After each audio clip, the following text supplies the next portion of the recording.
Recording. I about to say yeah, I can. I about to say yeah, I can. I started recording already, but just count down. Yeah, ready to go. Yeah, I'll do a countdown. At five. Yeah. All right, cool. We Everybody ready? good? Yeah. All right, bet. In five, four, three, two, and we are live. Hello and welcome everybody to the Wartime MMA podcast. It is your boys Alex, Mike, and Tony, and today we got a special guest, a longtime friend of the channel, a longtime friend of everybody, every one of us. Zarione. He's gonna be coming in on the recap video as well, and we're gonna be bringing in kind of more of our people into this Wartime MMA thing. So here's Zarione. You're gonna see more of him, and yeah. Yeah, it's blessed to be here, man. We have been business doing this before, and glad it's happening. I'm ready to get in these cards, man. Let's go. Let's get it. Yeah, Great long card over, long debut. This over. is a great debut for Arion. I think it's a great card. Yeah, I think this was a very good card. Me and Alex were talking about this yesterday. I think out of all the pay-per-views that we went through in order, this one's got potential to be probably the best card so far. I think we did like a little ranking game too between the Miami card and the card coming up on Saturday. Miami barely got the win there, but we did the Pereira one too, and Miami the this fight Saturday, this card dominated too. That junk was funny as hell. Yeah, and it was all based on like the hype of the fights, because of Yeah, course we don't know how these fights are going to play out. We could have some real fight of the night contenders and fight of the year contenders on here, so we're just gonna have to Yeah. see. But without further ado, let's head right into the early prelim opener: Vyacheslav Borshev, Slava Claus versus Mateusz Camillo. Anybody want to start on this one? And kick this one off. Uh. Oh, go ahead. Vyacheslav Borislav, Slava Claus, 8-6-1 record, not the best. Glaring weakness, obviously, in the grappling, but striking wise, he's pretty solid, and he is very durable. In 15 pro fights, never been knocked out, multiple knockout wins. The way to beat Slava Claus is you got to basically grapple him, and you got to just take away the danger on the feet. I think he technically is a great striker, and he has good durability, but his power isn't crazy. He doesn't have enough margins on the feet for me to like not how to say I think he can be taken down. I think you can play the striking game with him. As for Mateus Camillo, he lost his UFC debut against Gabe Green, who was coming down from welterweight to lightweight, and he was able to get a guillotine. That's pretty much the way to beat Camillo. 9-3 record, 24 years old. All three of his losses are by submission. Never been knocked out. Never lost a decision. This fight should primarily be on the feet. I do expect Camillo to, if any of them is going to mix in grappling, I think it would be him. I don't trust Slava Claus's power to knock out Camillo, and I do hear the sentiment that if Slava Claus, doesn't get out grappled like really badly in the first round and he's still there, maybe he can use his veteran savvy and his striking and win the next two rounds. But I just think the fighter with more potential here is Mateus Camillo. The only way he loses is by submission, and that just simply isn't in Vyacheslav Borishev's game. I'm torn between a knockout and a decision, but I'm gonna trust in Slava Claus's durability to just make it through 15. I am tempted to go TKO Mateus Camillo, but I'm gonna go Mateus Camillo in a decision win where he's just able to mix in takedowns when he needs to and compete enough on the feet where it's close enough where he can edge it on the feet and win on the ground. I'm gonna go Camilo decision. Yeah, this yeah. is. But go Oh, ahead, Mike. oh my, no. If you want, you could go. All right. Yeah, this is a tough fight for me. It is relatively low level for a lightweight division. But when you see Vyacheslav Borshev strike, he really does strike at a high level. This is MMA. He doesn't really have the other facets of his game to kind of put together and make him kind of have a title run or a rankings run even. But I do see him as the better striker on this in this fight, whereas Camilo's kind of a physical freak. He lost to Gabe Green in his debut, as Tony said. Gabe Green, who's coming down from welterweight, and he looked physically big at lightweight, of course, as moving down from welterweight. But honestly, I thought Camilo was bigger. Camilo's a very big guy, could easily make welterweight, very muscle bound, and part of me wants to think, oh, it was the UFC jitters that made him look so shit against Gabe Green, but he really had no timing. He had no accuracy. Nothing in his strikes made me think like, this guy's gonna be knocking people out. And I didn't really see a grappling game out of him that was super impressive either. Of course, he's a big guy. He's Brazilian. He does probably have a jiu-jitsu background. I think that is his method to win, but I'm not going to pick him to win. Borshev really, he does lose on the ground, but I want to say the only person to submit him in the UFC was Terrence McKinney. Terrence McKinney's kind of just a finisher in that first round, KO or sub. He'll get you if you let him. And I think Borshev let him. But on the feet, I think Camilo wants to fight at a smaller pace. I didn't like his output. On the feet, I favor Slava, and honestly, his survivability is pretty good. He's taken some big shots, been in bad positions, and he survives. Even that Hooper fight, he didn't even get subbed. He got TKO'd, I think. But yeah, I'm gonna go Slava here. He's got a nasty lead body shot, and I think he hits a big muscle guy like Camilo when he's gassed out and drops him with the body shot. I'm gonna say end of the second round, body shot TKO, Slava. Uh, it's not a bad pick there. I'm gonna go with Mateus Camillo here. I think if Chase Hooper can drop you, I think Camillo can get you out somewhere too. This is a coin flip type of fight. Anything could happen in this fight. I'm I'm gonna agree with Tony. I think that the durability is on Camillo's side mainly because hasn't been knocked out yet. The Gabe Green fight, he looked like pure dog shit in that fight. I do get that, but I just can't. I just can't. After all the decline that I've seen from Borishev's career, I haven't been really too solid into picking him again.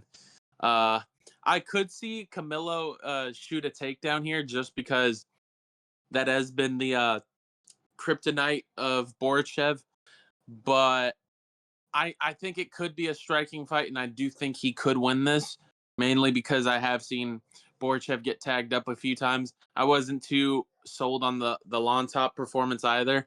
Lontop was getting his licks in. I think if I'm not mistaken, it was a split, but I gave it to Borchev by decision, but it could have gone either way, it felt like. But yeah, I'm going to go with Camilo here. I think it's going to be a 29-28 fight. I do think the first round could be close, but I think there's going to be moments where Camilo starts trying to uh tag Borchev and pick him apart. Borchev also gets cut up easily, so I think I'm going to say I think I'm going to I do think that will happen. I do think he will get cut up badly in this fight due to all the damage he has taken in his previous fights. And I think damage is going to trump in this fight badly for Borishev. But I do think this will be a good fight. Anything could happen. Yeah. Now, I'm be honest here. I'm not very familiar with Camilo, but I am familiar with Borshev because of the Chase Hooper fight. But Mike, Tony, I think I can agree with y'all because the way y'all are talking about Borshev, like he gets cut like so easily, and then Camilo has never been knocked out. So I'm gonna be honest, I'm gonna go Camilo on this one. I'm gonna go Camilo on this one. I see like not gonna lie, I see a TKO coming. I see a good TKO. Probably in the second round. I'll say yeah, probably in the second round. I'll say that. But yeah, Camilo's my pick. Yeah.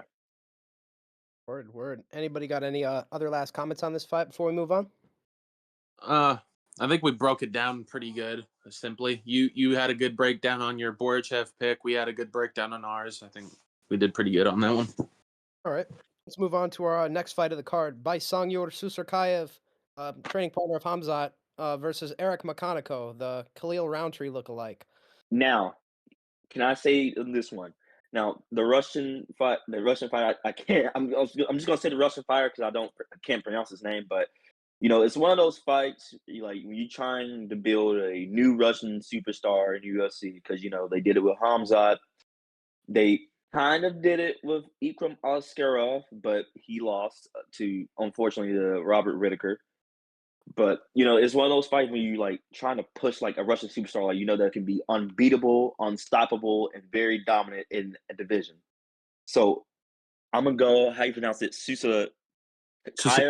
Yeah, Susakayev against Eric McConaughey. Yeah, Eric McConaughey. So yeah, Susakayev is my pick. Yeah, Yeah. I agree with Arion here. I'm going to go with Susakayev. There isn't really else to break down here. I wasn't too impressed on Makanako's pick, in a Makanako pick at all. Hasn't really been wowing me in his way coming to the UFC. He barely got the split decision nod against Cody Brundage, and I think we all picked Cody Brundage in that prediction video too. Uh, and we all also know how dog shit Cody Brundage is. If we're picking Cody Brundage to beat you, we're probably not seeing high things of you. Dude And sucks. didn't really see, yeah, I didn't really see anything in Makanako to wow me. I do think Susakayev, there is flaws where he can lose, especially how young he is and how Nolan caught him in that one fight. But other than that, I got Susakayev mainly because this is a good matchup for him to win. And I'm gonna go KO first or second round. I'm gonna go first or second round KO for Susakayev. I think he's just gonna dominate Makanako. Yeah, I have to agree with Mike and Arione. I think Sisterkayev gets this done. Well, I haven't been super impressed in his debut. He is very young. He is very green. This is somebody I don't want the UFC to throw at the Wolves yet. I think this is somebody you can, he's undefeated. He's a good striker. He's got good kicks. He's got good grappling. But really, he's very deficient in the boxing department. He kind of got tagged up pretty good, but I think the guy's name was Eric Nolan. He's Yeah, a short notice coming in, I think, from LFA. He was a welterweight coming up to middleweight to fight Sosarkayev, and he actually had a lot of success with the boxing. I think he busted up his nose a bit, and he was, in my opinion, won the first round pretty easily. Sosarkayev did what he needed to do, got the leg kicks off, immobilized the leg, and won. But part of me watching that, it was like kind of a come behind victory from Sosarkayev. He was like, oh, he was losing, then he came and got it done in the second with the leg kicks, and shout out to him for doing it. But this is somebody who I think if you're struggling with Eric Nolan, you are gonna struggle with some of these higher ranked middleweights. I don't think that's Eric McConico. Eric McConico looks like Roundtree, fights with none of the aggression of Roundtree. Back foot fighter, kind of just tippy taps. I don't really know why he's here in the first place. I think he got signed when he's like 9-3, not a good record. Lost to what's his name, Ruzaboyev, and then he got a sort of controversial win against Brundage. I don't see anything here I can really pick. Susarkayev, although he's green, and if they push him, I will pick him to lose. He's not losing here. I think he's a finisher, and I think in the first 2 rounds, he's going to mix up the grappling, and I think he's going to get a ground and pound finish, second round, after maybe Yeah. some range management issues on the feet. Yeah, clean sweep. Bisinger Susakayev, he had his contender series fight, was impressing Dana, and then 4 days later they put him on 319 to fight on the same card as his teammate Hamzat Chimaev. I think Arion hit it on the nail. This is a Russian superstar that they want to build and develop in the right direction. What I think is so appealing about him is that hailing from that region, he seems to have a willingness to want to strike, and I think that's very good from an entertainment standpoint. Not to mention how young he is and how much time he has to develop his skills. I think there's a chance Nolan might be better than Mechanico, honestly. Hailing from like CFFC, like some regional scene, he ain't special, but like he was able to, impress more than people thought. He got subbed in the second round. But that was a lot of pressure for Susakayev. I mean, he just fought a contender series like 4 days ago, and now you got me on a pay per view. Like, it's kind of crazy jump, but nonetheless, this is gonna be a clean sweep. I'm gonna go Susakayev as well. Mechanico, all 3 of his losses are by knockout. The only thing of note is that I think Anthony Hernandez is gonna be in his corner. I think they train like in the same gym or something. He had a split decision with Cody Brundage. I picked Cody Brundage. It was a bad pick, but split decision, that doesn't really tell me that you win by large margins. So I'm going to go Bisinger, Susakayev by knockouts. I'm torn between first and second. I think there's a chance. What's his name? Like I said, Nolan's better than Mechanico, so I'm gonna go first round knockout Bisinger Susakayev. I think he can get it done any way he wants. The only way I don't see him getting a first round knockout is if Mechanico just doesn't want to engage and will be on the back foot, literally running away. So I'm gonna go Bisinger round 1 knockout TKO. All right, moving on to our next fight of the card, Angela Hill versus Fatima Klein. I'm gonna just go ahead and rip this Band-Aid off. Probably the worst fight on the card. Fatima Klein, potentially the girlfriend of Aaron Blanchfield, definitely a training partner. Big physical, has it on the feet, has it on the ground. I think she wins. I think Angela Hill is kind of came and gone. You look at her record, that looks ass. I think it's 18 and 15, if I can look at that correctly. That ain't a good record. You know, Angela Hill, everybody in the UFC kind of likes her. She works the analyst desk sometimes, like after fight nights. It seems like she has a good relationship with the guys backstage in the UFC, and I think that's kind of why she's still here. I think she says yes to a lot of fights too, and I think Dana likes her. And that's kind of why she's here. She still can beat some of these girls, but a lot of the time, like let's be real, even if she wins, she still loses. So how am I going to pick Angela Hill? You know, even if I don't think this fight will be close, but even if I did, I feel like I couldn't pick Angela Hill just because she's like allergic to a split decision. Like, and that's all she gets. That's all women fighters gets, and she just can't win one to save her life, even if she arguably should. Fatima Klein's big, physical, mix the grappling with the striking, coming off of a big head kick KO win. That doesn't really happen at women's divisions, less let alone the kind of unranked portion of it. Angela Hill's taking her licking. She's taking her damage. She's gotten out grappled. She's gotten out striked. She's an old woman at this point. I think she's just should try to look for a career in like the analysis desk and maybe call it quits in a year or two. You know, I don't think I think she's lost it. Fatima Yeah, Klein, 2026. yeah. I agree with Alex. There ain't really anything to explain. I got Fatima Klein as well. Uh Nothing, like I said, nothing to explain. It's a woman's fight. Boring, not really entertaining. Compared to the first few women fights that are decent, this one's definitely the worst one. Uh I think they're gonna promote the hell out of Fatima Klein for this fight. That's why they're giving her Angela Hill to see if she is legit. Uh this is like the big old test that women's prospect get. Some people get Sam Hughes. The strawweight division gets Angela Hill. And I think Fatima Klein will pass the test with flying colors, 30-27ing the fuck out of Angela Hill. But I could see a random way where Angela Hill makes this close, and it arguably could go to her, but they're gonna favor it for Fatima mainly because I think we're out of the Angela Hill business. I do agree with Alex. I think she's on her way out too. No point of giving her more fights. Just give her a nice desk job just to retire on those Apex cards, and that'll be it. I got Fatima Klein by decision, just out lesbianing her. Yeah, I've been saying for the most, Angela Hill needs to stop fighting because you see her record.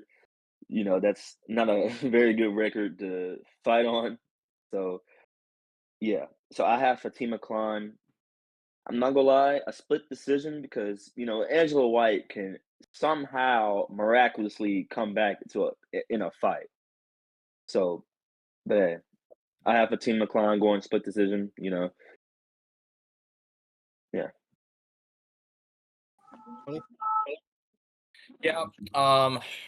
Fatima Klein, Angela Hill. I think Angela Hill is a bit of a pioneer in the women's division. 40 years old, still fighting a strawweight is insane to me. The weight cut and all that, but she's not like particularly heavy, so it shouldn't be that draining. But nonetheless, I mean, Angela Hill's fought essentially every strawweight ever. Like literally, she is a pioneer of this weight class. But the one thing I guess I'll say positive about her record, even though it's 18 and 15, is that she's only been submitted twice, never been knocked out. So that way is like she's going to decision every other fight, and that's a majority of women's fights for the most part. But I do see real promise and potential in Fatima Klein. I really do see skills. She reminds me of the Swedish strawweight. I think she was a strawweight, Josephine Knutson. I think I might be botching that last name. It's like Knutson or Knutson, but she was good on the feet. I just see more grapple. I see a Josephine Knutson that can grapple in Fatima Klein, and I think that would be a very interesting fighter in the flyweight, strawweight division. I'm torn because I know Angela Hill is very durable, but like I said, 40 making 115, that's got to be taxing at some point. Her last win was the one at Pinheiro. I think Fatima Klein's levels above that. I'm really tempted to go like a TKO because I think Klein, goes forward and on top. I think she has great top pressure, but I respect Angela Hill's durability. But man, I am very tempted for the TKO shot. Actually, you know what? I'll reach. She got subbed by. She never knocked out. She got subbed by Randa Marcos, I believe, and Rose Namajunas, who aren't bad. But I just think she's the better fighter in every way, shape, and form to an extent. The only thing I could give Angela Hill is maybe durability and not really, but like experience. So I'm gonna go Fatima Klein. Torn between sub and knockout because I do think she has the potential to get a finish on Angela Hill. So I'll go maybe sub. I'll go now reach second round ground and pound TKO. I think she could play on the feet. I think she could hurt her, and I think if she gets on top, she's not going to go for submissions and risk position. I think she's just going to keep hammering away. So I'll go second round TKO for Fatima Klein in an impressive statement win. All right. All right. Moving on to our next fight of the card, Shepe Mariscal versus Pat Sabatini. Anybody want to lead this one? Yeah, I'll take it up from here. Chepe Mariscal's been on a good roll, doing that pressure style that he has a very taxing style when you fight him. He's kind of like that. No matter what you hit this motherfucker with, he's slow down.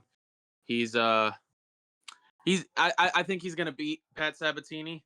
I think Pat Sabatini has a bad style for Chepe to not when I mean bad style, I mean like his style is not good in a way to beat to beat Chepe. I don't think I could see him beating him. I could see him holding him down, but lately with those type of fighters like Pat Sabatini, that shit ain't. It feels like they're done with that shit. They're done with the you want to use control time as your fucking way of victory. Boom, damage trumps all, motherfucker. I think they're gonna use that on this fight. I think Chepe's gonna hurt him. I'm gonna go with second round TKO for Chepe Mariscal. Uh, I think he can finish Pat Sabatini. I've seen Pat Sabatini hurt. And like I said, I haven't really been too impressed by Sabatini's fights. Like it's just him holding people down or just making it stalemate and uneventful fights. Like his last fight against Burrito. Oh well, you beat Burrito. It hasn't really been impressive. Burrito hasn't really been that good enough for to anymore like how he was on the come up. So it's not really a good look to a good win anymore. But yeah, enough of me yapping. I got Chepe Mariscal, second round TK. Yeah, no, I agree with you. I'll go with Chepe Mariscal because we've seen Pat Sabatini not like TKO before. The Diego Lopez fight of last year. So yeah, I think I got Chepe winning this one. Yeah, I gotta agree with Arion and Mike. Shepe should win this pretty easily. The only way historically to beat Shepe is by starching him. That's what Brito did. I think there's a couple other people that have knocked him out in LFA, but historically, he's kind of a hard person to beat in the grappling range. And he's also a hard person to take 5 rounds or into the deep waters in general. Pat Sabatini really has no knockout threat on the feet, and his kind of only way to win is grappling, and you can't really out grapple Shepe. So if you really have no way of knocking him out and you're a grappler, I just immediately have to pick Shepe based off that. But Pat Sabatini, he's been knocked out a couple times himself. Diego Lopez isn't a bad win, but he's been front kick KO'd by Damon Jackson, which honestly doesn't look that great. He's kind of somebody that kind of has to lay and pray you. Sometimes he can open up with the ground and pound or get a submission. I really don't see that happening to Shepe though. He's very good cardio, very good scrambles. Likes to just make it a scrappy fight, whereas Pat Sabatini hates a scrappy fight. He's chinny. Although he's been knocked out, Shepe's durability's still good, still got a good chin, and I'm gonna be picking him as like just a kind of a mini Anthony Hernandez to just break Pat Sabatini. And I honestly think it'll happen relatively early. I don't think it'll necessarily need to go into the later rounds. But I'm gonna say Shepe TKO. I'm gonna say at some point in the second round, I'm gonna say he breaks him. Good fight here in the featherweight division. Pat Sabatini, hailing from the same gym as Sean Brady. He's a very good grappler. I think he's got good wrestling, good jiu-jitsu, and he's a legit grappler at 145. But durability has always been my biggest question and concern for Pat Sabatini in his fights. The Diego Lopez fight, as Arion alluded to, as well as the Damon Jackson front kick wasn't a great look. Like I think he has legit skills, but I can't trust that chin. for real, like honestly. And it's hard to do that because at the end of the day, we could talk about skills, X's and O's, strategy, and all that, but it's a fight. People are getting hit. If I can't trust you to take a hit, that does kind of weigh in on like the factor of the fight. As for Chepe Mariscal, 5-0 in the UFC. The Jack Jenkins win was weird. The Ricardo Ramos win, I mean, he handily won it. He didn't finish him, but he handily won that fight. Air fight was a split, but I thought he did enough to win that fight. Trevor Peek, I mean, I'd have to rate Trevor Peek as a striker more than Pat Sabatini, I think, even though he's not very defensively aware. You look at some of his losses. Out of his 6 losses, Chepe Mariscal is losing by knockout to Steve Garcia. I'm not mad at that. That was in 2020 in LFA. He loses to Joe Anderson Brito by knockout. That was in LFA. He loses to Bryce Mitchell by decision. Good grappler. And he got TKO'd by Gregor Gillespie, the lightweight. So I just don't think Sabatini has the knockout potential like those guys do. And I think I want to say at least Chepe's 70% takedown defense. If he defends the takedowns, I think there's a massive durability edge in favor of Chepe. I reckon his gas tank's better. I like Chepe's hustle in fights. I like his clinch. He has a judo base, not a base, but he can fall back on some judo throws, as we saw in the Jack Jenkins fight. Yeah, I'm gonna go Chepe Mariscal. I'm torn what round. I'll go third round TKO. I could see second why Mike's picking second, but I'll go third. I think the first round, Pat Sabatini's gonna get the takedown. He's gonna be on top, and it's looking like, oh god, here we go, wet blanket performance on the way. Then in the second round, I think Chepe is gonna know he's down around. He's gonna push the pace. He's gonna start chipping away. But Sabatini's durability would have looked better than previous opponents, like previous fights. Like he's actually taking some of the punches well. But near the end of the round, Chepe is going to stop headhunting and go more so for the body, start defending the takedowns. And like towards the end of the second, I think Chepe would have made it 1-1. And the body language and the momentum of the fight would feel like, oh, Chepe is going to go for the kill in round 3. And I think that's exactly what he does. I think Sabatini shoots early in the third, gets stuffed, pressed up. Chepe just starts flurrying and TKO. Crumbles Pat Sabatini in the third. I'm going to go Chepe Mariscal, third round TKO. All right. Moving on to our next fight of the card, and I believe this is our last fight of the early prelims. Kyle Dawkins versus Gerald Mearshart. Anybody want to lead this one? Now I'll say this. So Cal Dawkins came back to UFC and he, not TKO Michelle Pieta, and people were saying he's gotten better, gotten better. But to me, I shouldn't believe it. But I can't say I will go with Kyle Dawkins' fight, but I would not be surprised if GM3 miraculously gets the win somehow. Gerald Mearshart is one of those fighters he gets hurt so bad, but later he somehow finds a win. So, I wouldn't be mad at that, but Kyle Dawkins is my pick to win this fight. Yeah, I agree with Arione. I got Kyle Dawkins as well. I think he's going to slime out GM3. I do see where Arione's coming from in the fact that he could see GM3 do that miraculous GM3 move where he takes it to a third round after nearly getting finished and has a comeback win. I could see that, but I think age is going to play a factor in this fight. I don't know how old Kyle Dawkins is per se, but I am willing to put all my money down that he is the younger fighter. His hands impressed me in that Michel Pereira fight, and I think he took that fight on short notice too. So that is the surprising one for me as well. I'll go first or second round KO for Kyle Dawkins. I do think he's improved. I do think this is like the future, the gatekeeping of the middleweight division, like to see where you're at. But we'll see how it goes. I think Kyle Dawkins is just going to show how much he's improved after his last career with the UFC. Yeah, I think we're looking at a new Kyle Dawkins now, and we kind of have to throw out what we already know about Kyle Dawkins to some degree. Uh, he looked better on the feet than I ever expected him to be. I think if I told anyone here, or anybody in general, if he was going to KO Michel Pereira on the feet, he would call me crazy. Any time up before the fight after it happened.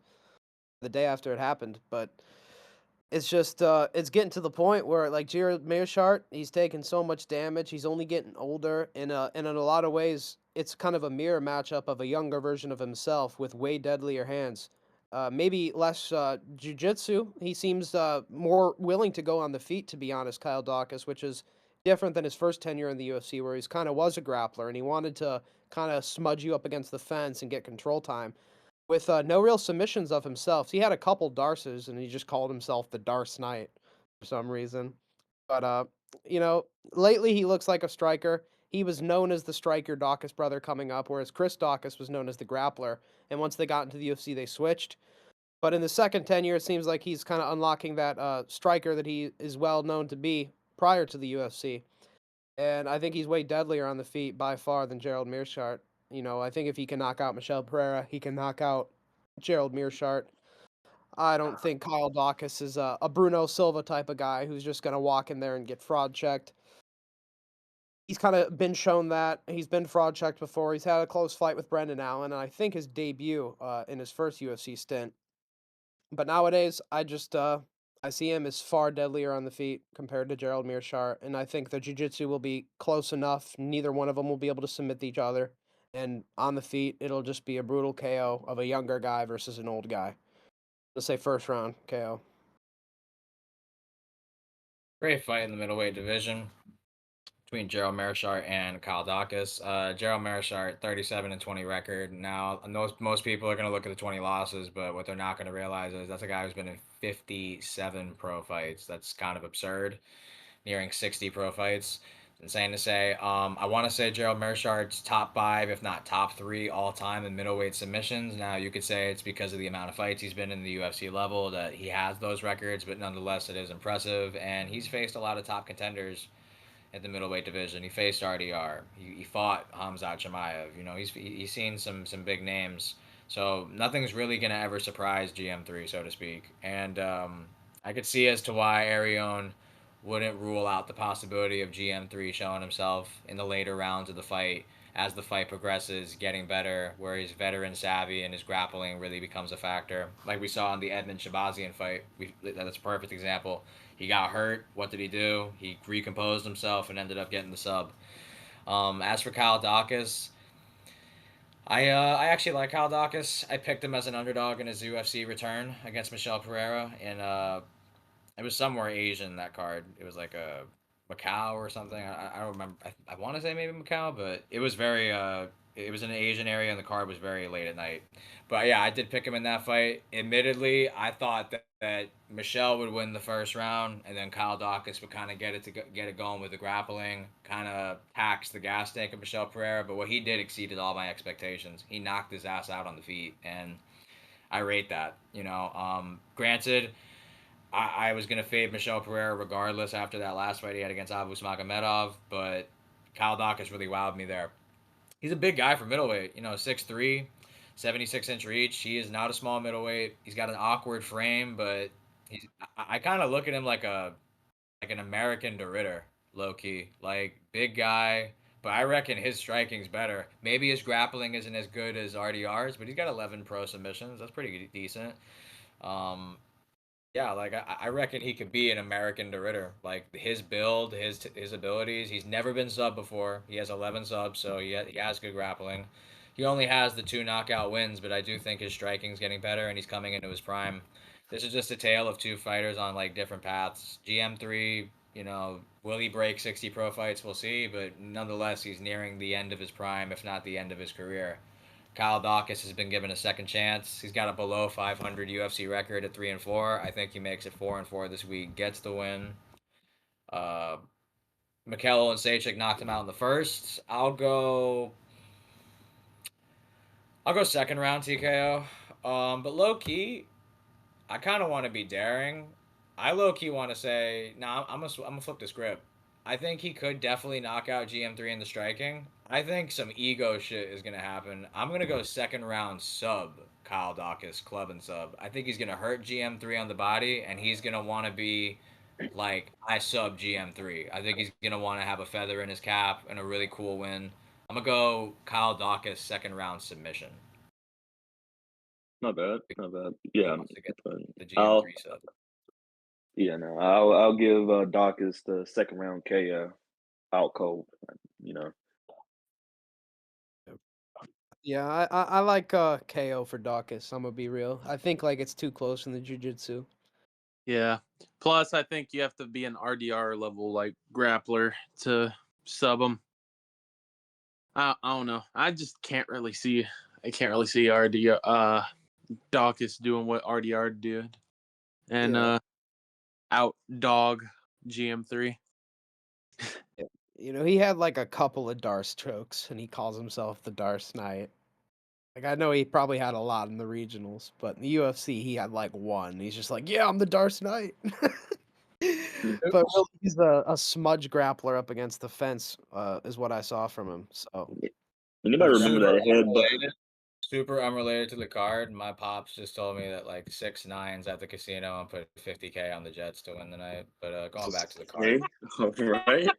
Would you That's put money on the six Jets? nines at the at my local what casino. But Six he's nine. I about to don't. lose all his money again. He's about to go That bankrupt. He's betting the that's Jets to get just Why are you putting money on the Jets? that's that's Why? just wild. wild. That's just Wow, wild. that's wild. But before we get to the other card, anybody remember that headbutt with Kyle Dawkins and Kevin Holland Yes. on the fight night? Yeah, yeah, Yeah. that's I can't think it forget was a. that one. I think Mike said it was officially ruled a knockout, but then they went back and digged back in the fight and then officially ruled it a no contest.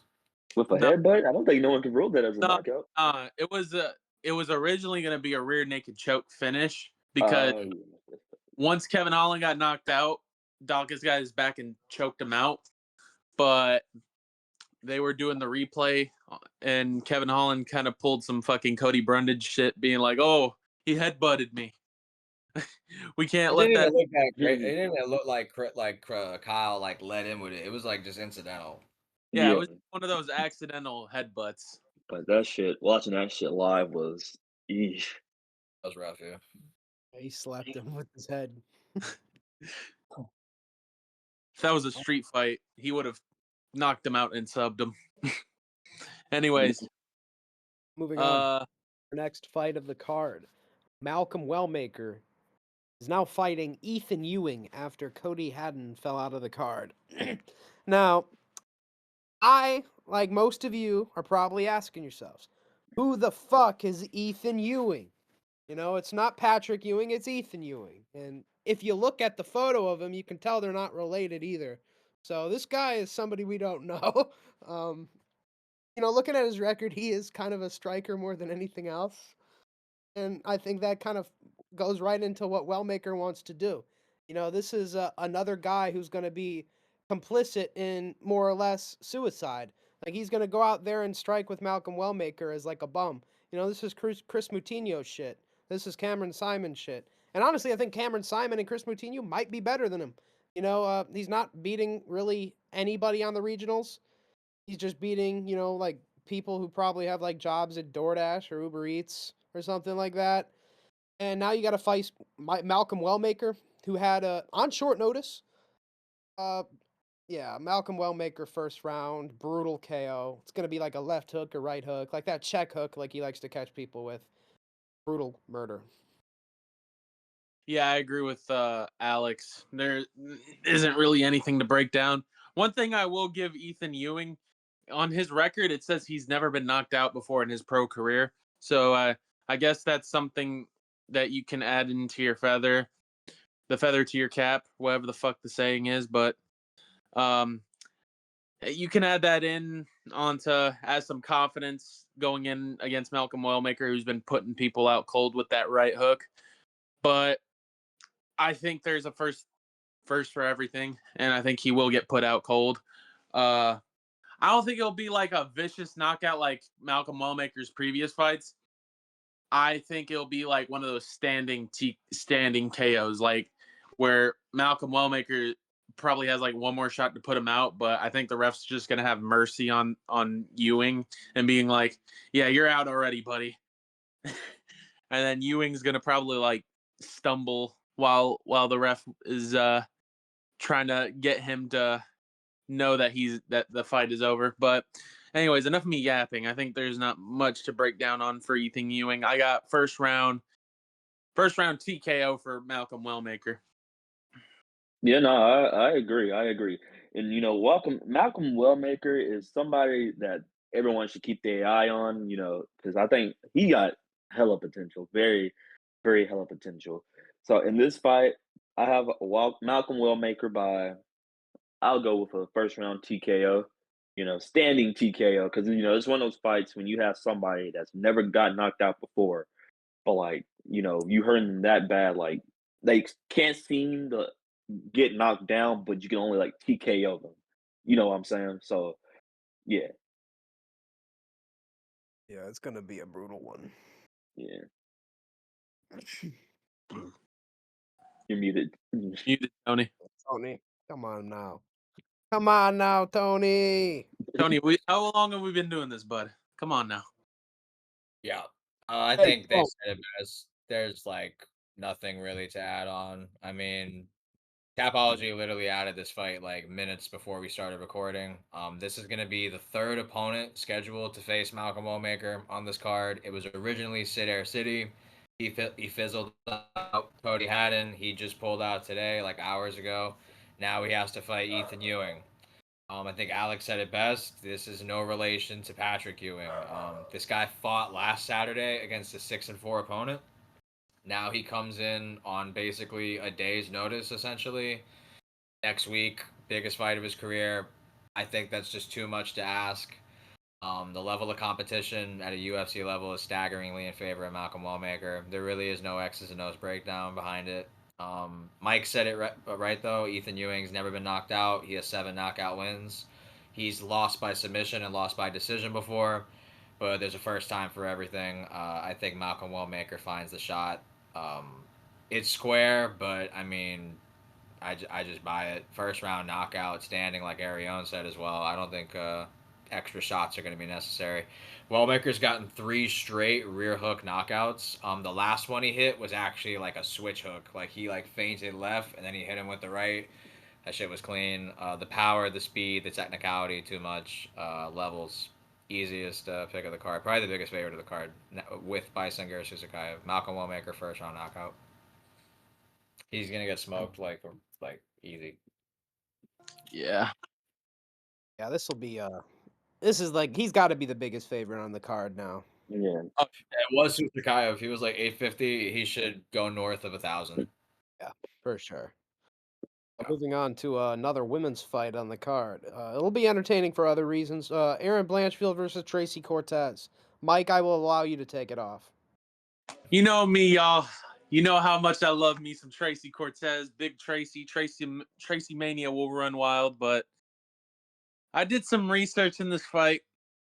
I'm going to pick Aaron Blanchfield to win, unfortunately.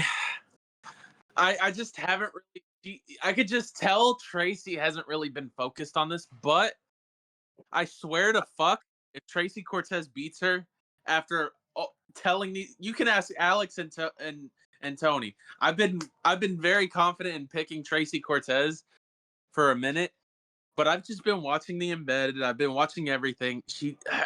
I just can tell like Tracy isn't in here for a long time, unfortunately. I do think she is good out of all the hot women's fighters, but I don't know, man.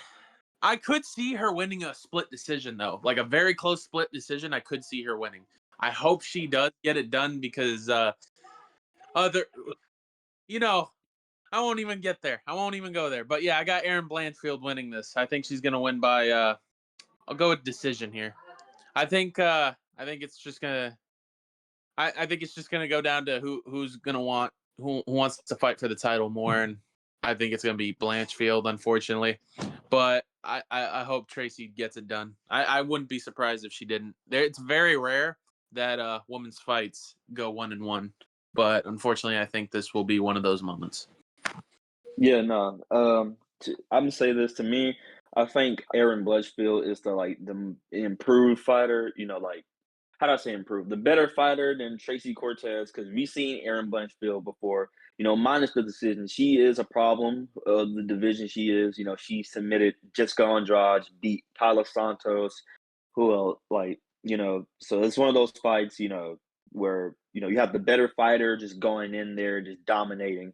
So I'm just going to call it, and no disrespect to Tracy Cortez, no disrespect, but, Aaron Butchfield by unanimous decision here. Yeah, I have to agree with Arione and Mike. Although I am surprised that Mike was converted. Didn't expect him to be a convert. But yeah, Tracy Cortez, she'll get the best of any man. But I'm gonna have to go Aaron Blanchfield here as well. I do think Tracy Cortez has the better boxing in this fight, but I think about just about everything else is around Aaron Blanchfield. I do think you could probably argue Tracy has the better wrestling, but I think the overall better grappler is Aaron. The Aldrich fight didn't look good for her. She was taken down a couple times, but I think she's improved since then. She's got really good submission game. She's out there looking for a finish most of the time, hence the name Cold Blooded. Outside the Tyler Santos fight, where she was kind of just surviving on the feet, and I think that's kind of how you have to beat Blanchfield. You got to be a big physical striker that can kind of mitigate the wrestling, which is exactly what Manon Fiorot did. And I don't see that same thing happening with Tracy. I see both women kind of being equalish on on the mat. On the feet, I think Tracy will have the hands, but I think Aaron will be scrappier. She'll be throwing more kicks, and she'll be landing more in certain scenarios where Tracy Cortez is more worried about just kind of flipping the position around or getting, if they're both back of is against the fence, I think Aaron Blanchard will be the one landing tap strikes, whereas Tracy Cortez will be solely thinking about position rather than strikes. I think on the feet, sometimes Tracy can be a little bit one dimensional with her boxing on the feet, where it's kind of just jabs and jabs and jabs and straight right hand. I think beating up Jasmine Jasdavicius on the feet doesn't look as good now after Jasmine Jasudavicius just got murdered in a round by a jab by Manon. But all things considered, I just think Aaron Blanchfield is more in on MMA than Tracy Cortez is. Tracy Cortez could wake up at any given day, and if she decided she didn't want to get hit in the face anymore, she could make thousands of dollars doing any number of things. Aaron Blanchfield doesn't have that same luxury. She looks up into the face. She wakes up, she goes to the mirror, she looks in the face, and she sees herself as a cinder block. You know what I mean? Everybody else sees this woman as a cinder block, outside of maybe Fatima Klein. All due respect, but she needs this, is what I'm saying. She needs this. She isn't waking up in the morning with other opportunities. The only other opportunity Aaron Blanchfield is going to have is pouring concrete. Let's be real. So she needs this. Tracy don't. If it's close, maybe they'll go Tracy, but I think really Blanchfield has the ability, from the first fight till now to make the difference and, make it 1-1 and get this victory. I'm going to say Aaron Blanchfield, 29-28. One of the judges is just going to be randomly 30-27 Cortez, but I think Blanchfield will probably still get the decision nod. He's muted again. Tony. Hey, Tone, you're muted. This is a great fight in the flyweight division. Rematch. This is actually the second rematch of the card. Pat Sabatini and Chepe Mariscal was a rematch that went to a split. As for this fight, this is a rematch. Tracy Cortez won the first fight. I reckon the winner of this fight is in a title contender fight. I personally wouldn't mind giving them the next shot at flyweight, unless like they do like a rematch or something with Shevchenko and Weili, but I don't think they would do that, depending on the winner. Um, I feel like whoever wins this fight is up next, or Natalia Silva, but I don't mind giving it to the winner of this fight. I am shocked by Mike switching to Aaron Blanchfield. I'm not gonna lie, that does kind of throw me off a little bit. And logic, I do think, is in favor of Aaron Blanchfield. The level of competition she faced is better overall. She fought Talia Santos, who went to a split with Shevchenko. She fought Manon Fiorot, who had a good fight with Shevchenko. I think she's fought the better girls. As for Tracy Cortez, I think she is the better striker. I do feel that. And there's an argument she's the better wrestler just in terms of taking someone down. I was on Blanchfield, but I'm going to flip the script. I'm going to go Tracy Cortez by split. decision where the boxing, the takedown defense, the top control will equate to the submission attempts and the scrambles of Aaron Blanchfield. I was gonna go Blanchfield, but Mike not going Cortez makes me want to go Cortez. So I'm gonna go Tracy Cortez in a split decision where they value her strikes and, like I said, top control over the submission attempts of Aaron Blanchfield. If Mackenzie Dern can sweep Verna Janjanova, I think Tracy Cortez can sweep Aaron Blanchfield. The gap and the grappling is legit, but I really do not like Aaron Blanchfield striking, and I thought the Talia Santos fight was just her holding her up against a fence for like 8 minutes of a 15-minute fight. I'm a gamble on Tracy Cortez's output over Santos. I'm gonna go Cortez by split. I really want to fucking pick her, bro. I really do. I do think she It's can win. because you did. I'm going Cortez, so I'm gonna go Cortez. Hope you're right, man. I hope you're right. I'm gonna I read feel like this. I just watched Mike get exorcised and Tony get possessed by the same demon in like 5 minutes. I want to fucking pick her, bro. I really do, but something's telling me that she's probably It's a going. close fight.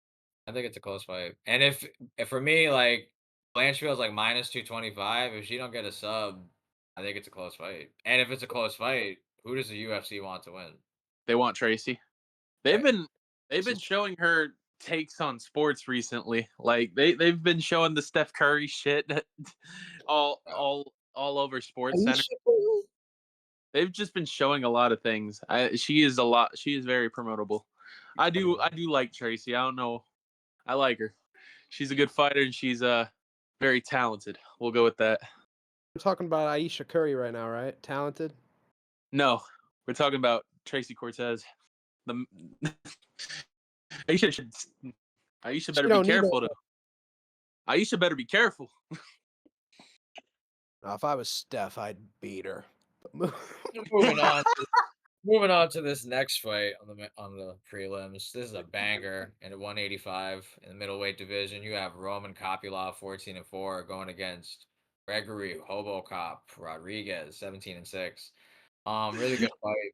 I'll take the lead on this one. I think bro, I'm sorry, everybody has picked fucking RoboCop. I haven't heard really anybody go Kopylov. So just off that, I was gonna go RoboCop too, and I think he can look like the favorite, and he can win the fight if he grapples. But I just don't trust him to. Last time he did offensively like grapple was like the Leroy Duncan fight. That was a good win. Looking back at it now, especially after what Leroy Duncan just did to Tulio. Um, I know everybody likes the finishing potential of RoboCop, but I think his defense isn't great. I think he just kind of like thinks he's a juggernaut and he could just like walk through anything, so to speak. But I think Roman Kopylov's the better striker. He's never been knocked out in 18 pro fights. Um, if RoboCop grapples, I could see him winning potentially by a sub or just using his grappling, but I don't trust him to do so. And if they're gonna strike, I like Kopylov's kicks. I think he's accurate. I think he's durable. And everybody's like just saying because Costa beat Kopylov, like RoboCop automatically does. I think Costa's way more durable than RoboCop, and I think striking wise, I reckon Costa's more technical. I think RoboCop swings, he's able to get countered, and I think if Kopylov just doesn't get clipped early, I feel like he can get better as the fight goes on. He showed me that in the Chris Curtis fight. That fight arguably could have been 1-1, maybe even 2-0 Curtis, and he found a finish in the third. I rate that. And I didn't like what I saw in the Cannonier fight. Like, he should have won that, and he turned a fight that he should have won into a knockout loss against an old Cannonier. I'm going to go Roman Kopylov by... I'll go third round TKO and an absolute banger. I think it's going to be a great fight. Yeah. I take the Both of them. second lead in this one. My bad. But There you go. Take it away. You're good. You're good. I'll go with Kopylov by round 1 KO. Reason because RoboCop has no chin. RoboCop has no chin. He got finished by an old Jared Cannonier. No disrespect to Jared Cannonier, but he's getting up there in age. He got visually KO'd by Bruno Ferreira, if I'm not mistaken, in the Brazil card about 2-3 years ago back. So I see a vicious KO in the first round by Roman Kopylov. Yeah, I agree with I agree with Arione. Sorry. I just got caught off guard with beforehand. I got Roman Kopylov as well. I think he I think he's just gonna pick apart Gregory Rodriguez. I think Gregory Rodriguez can catch him. Paulo Costa was able to show like Kopylov doesn't do well when he's getting pressured. But I think Roman Kopylov is very good when it comes to the moments that Gregory Rodriguez is not very fond of. When it comes to if Gregory Rodriguez don't knock you out, it is a very long night for him. And going prior beforehand, Arione did mention a good point about the Bruno Ferreira fight. But the reason why I'm picking Kopylov is because his last fight with Jack Hermanson, yeah, he fucking left that man on a stretcher. But I wasn't overly impressed. Like Hermanson was winning that round if he didn't get knocked out. Like he was piecing him up on the feet. I wasn't really too like sold on to picking Rodriguez in his next fights, and you can ask Alex and Tony. I wasn't really too sold on that.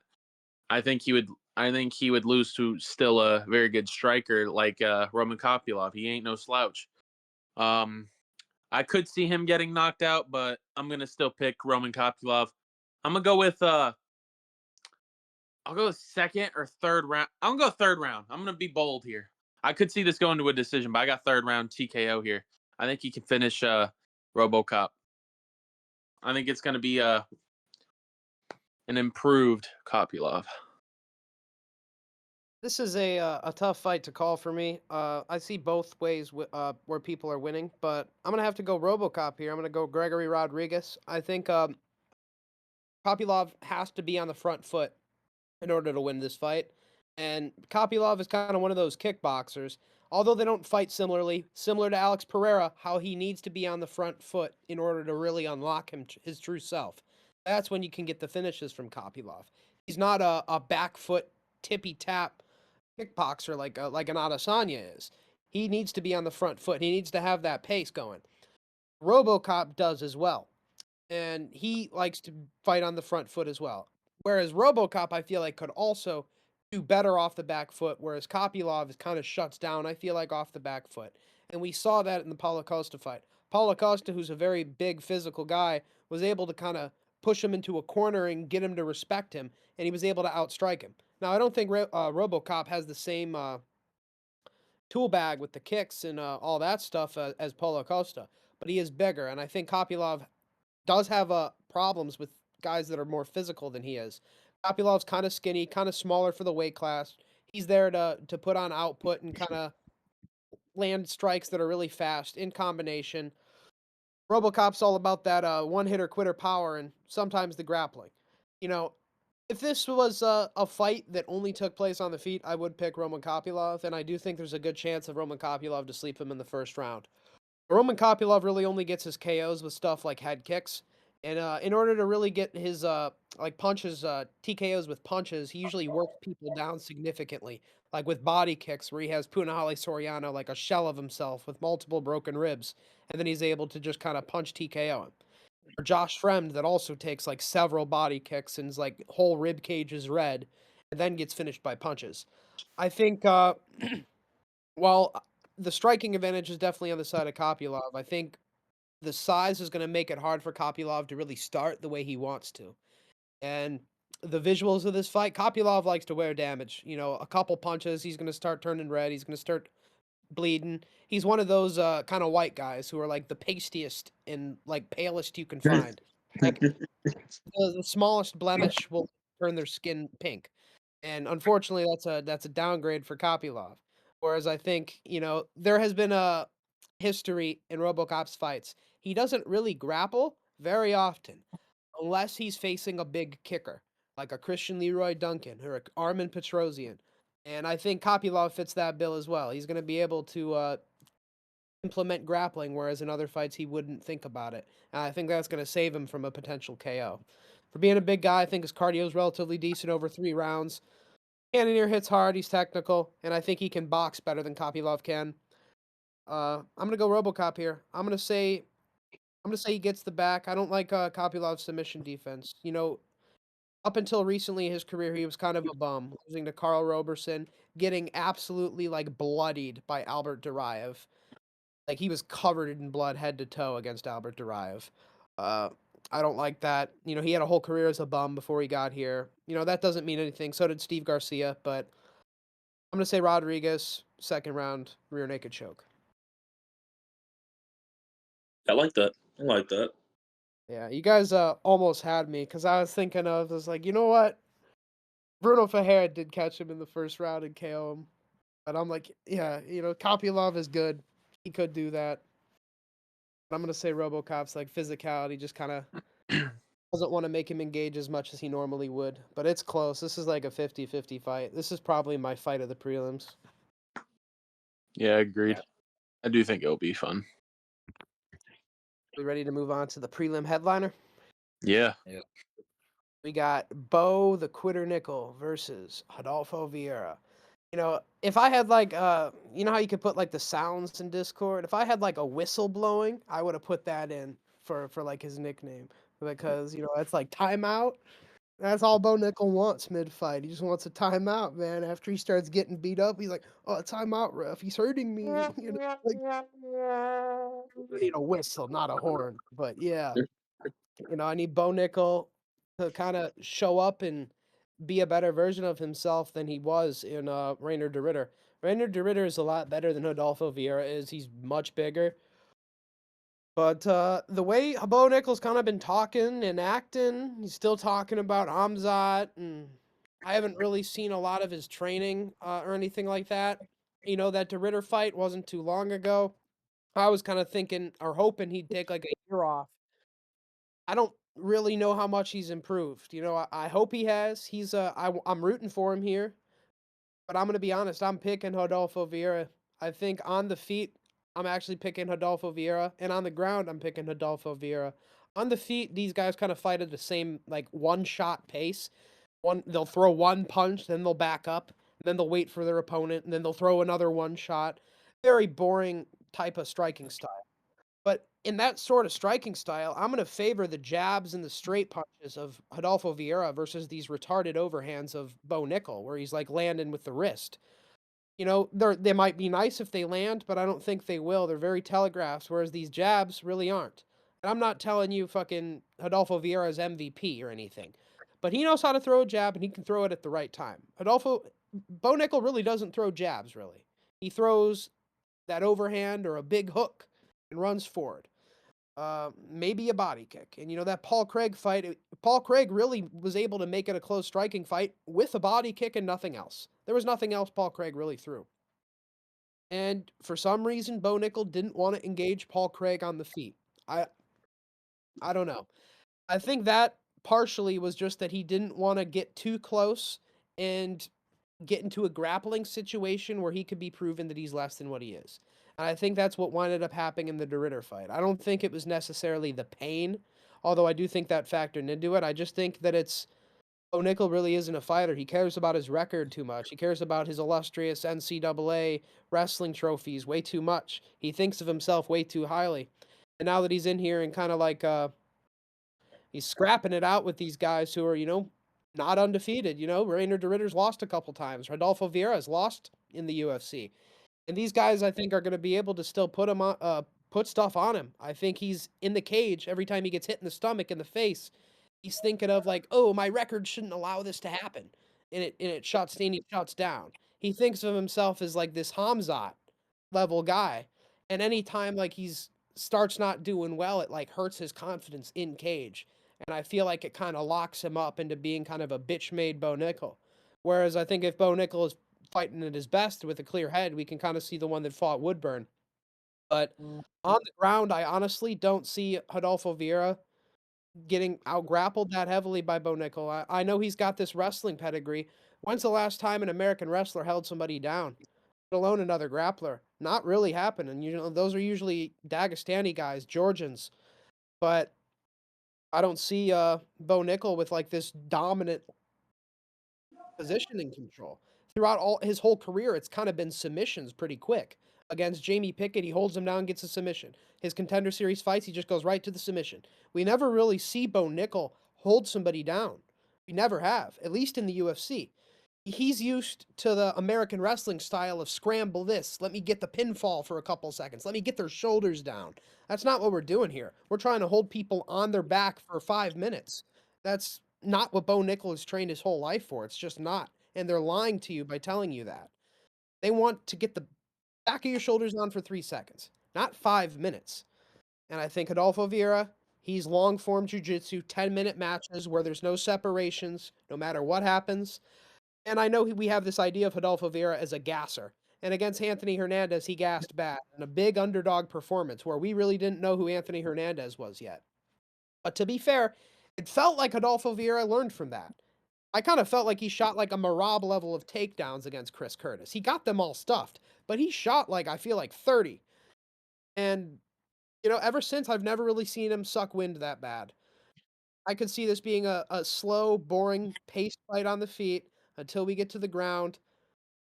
They're gonna scramble, but the difference is when Vieira gets on top, he's gonna take the back.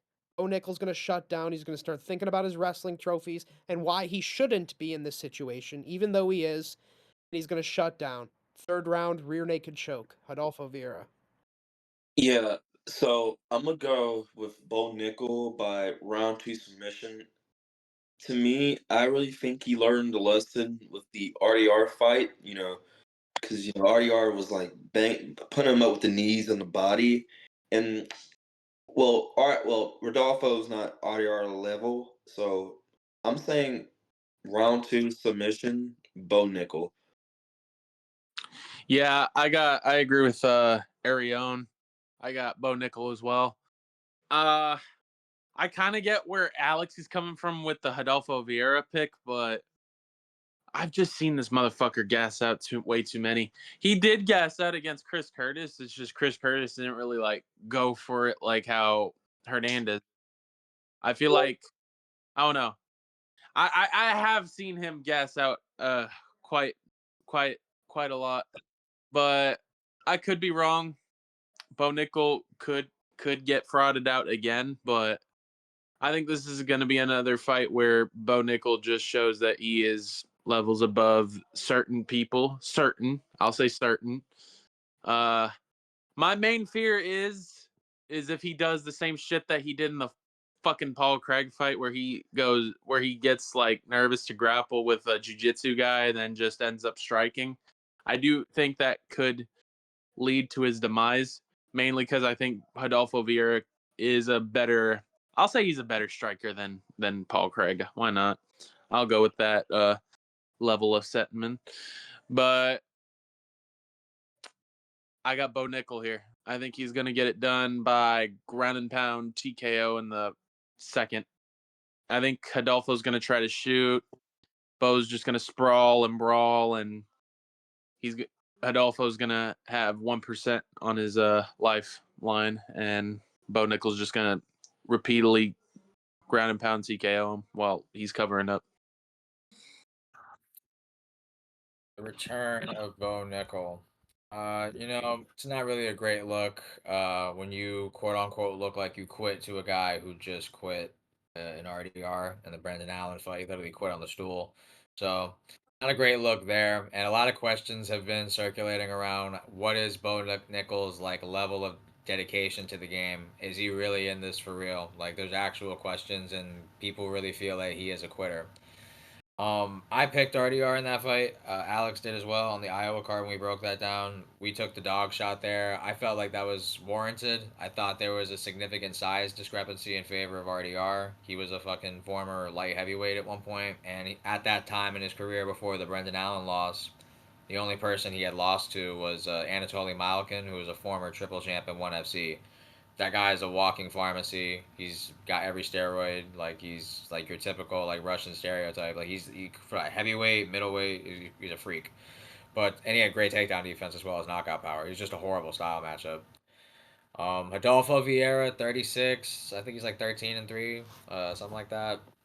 I think he's got good grappling. He has a legitimate grappling career and credentials. He's legit BJJ like jiu-jitsu player. but I'm a little biased. I like Bo Nickel, and I just feel like there's still more room in his career. I thought the pick on RDR was a decent look just because there was a size discrepancy and the clinch. I felt like he could work with Bo Nickel in the grappling. Adolfo Vieira is good BJJ. His wrestling is not. Yes, he did shoot a lot of takedowns against Chris Curtis, but a lot of them were stuffed, if not all of them. Another fight, Anthony Hernandez was a big underdog, got the submission on him. I felt like that was just like that's just Hernandez what he is. He just melts people with his pace and his cardio and his output. I don't think Bo Nickel can necessarily do that, but the real fight that makes me pick Bo Nickel is the Andre Petroski fight. He didn't really get any successful grappling going, Andre Petroski, and he actually outstruck Adolfo Vieira to a win in that fight as an underdog. He was like plus 200 or something. Adolfo's got a jab on the feet. That's kind of it. He did look good in the Trayshawn Gore fight, but I think Bo Nichols is levels above Trayshawn Gore. I think he's going to get takedowns. I think this is going to be a confidence boosting performance for Bo Nickel. It's just a TKO or decision. I'm torn between the two. I'll go decision, where he wins at least two of the three rounds. I feel like he can compete on the feet. I feel like he can get takedowns at will, and so long as he doesn't gas out. But I don't trust Bo Nickel to gas out because he has a legit NCAA wrestling career, and he's gone at like crazy paces in those grappling matches, as well as Adolfo's gone in grappling matches too. But he's been in scrambles. I trust Bo Nickel's gas tank so long as he's not getting like knee to the body like he did in the RDR fight. I'll go Bo Nickel decision. Yeah. And what I can say here, I wouldn't say you quit an RDR fight because let's be honest, if you take a hit to the stomach, that shit is gonna look more likely gonna hurt.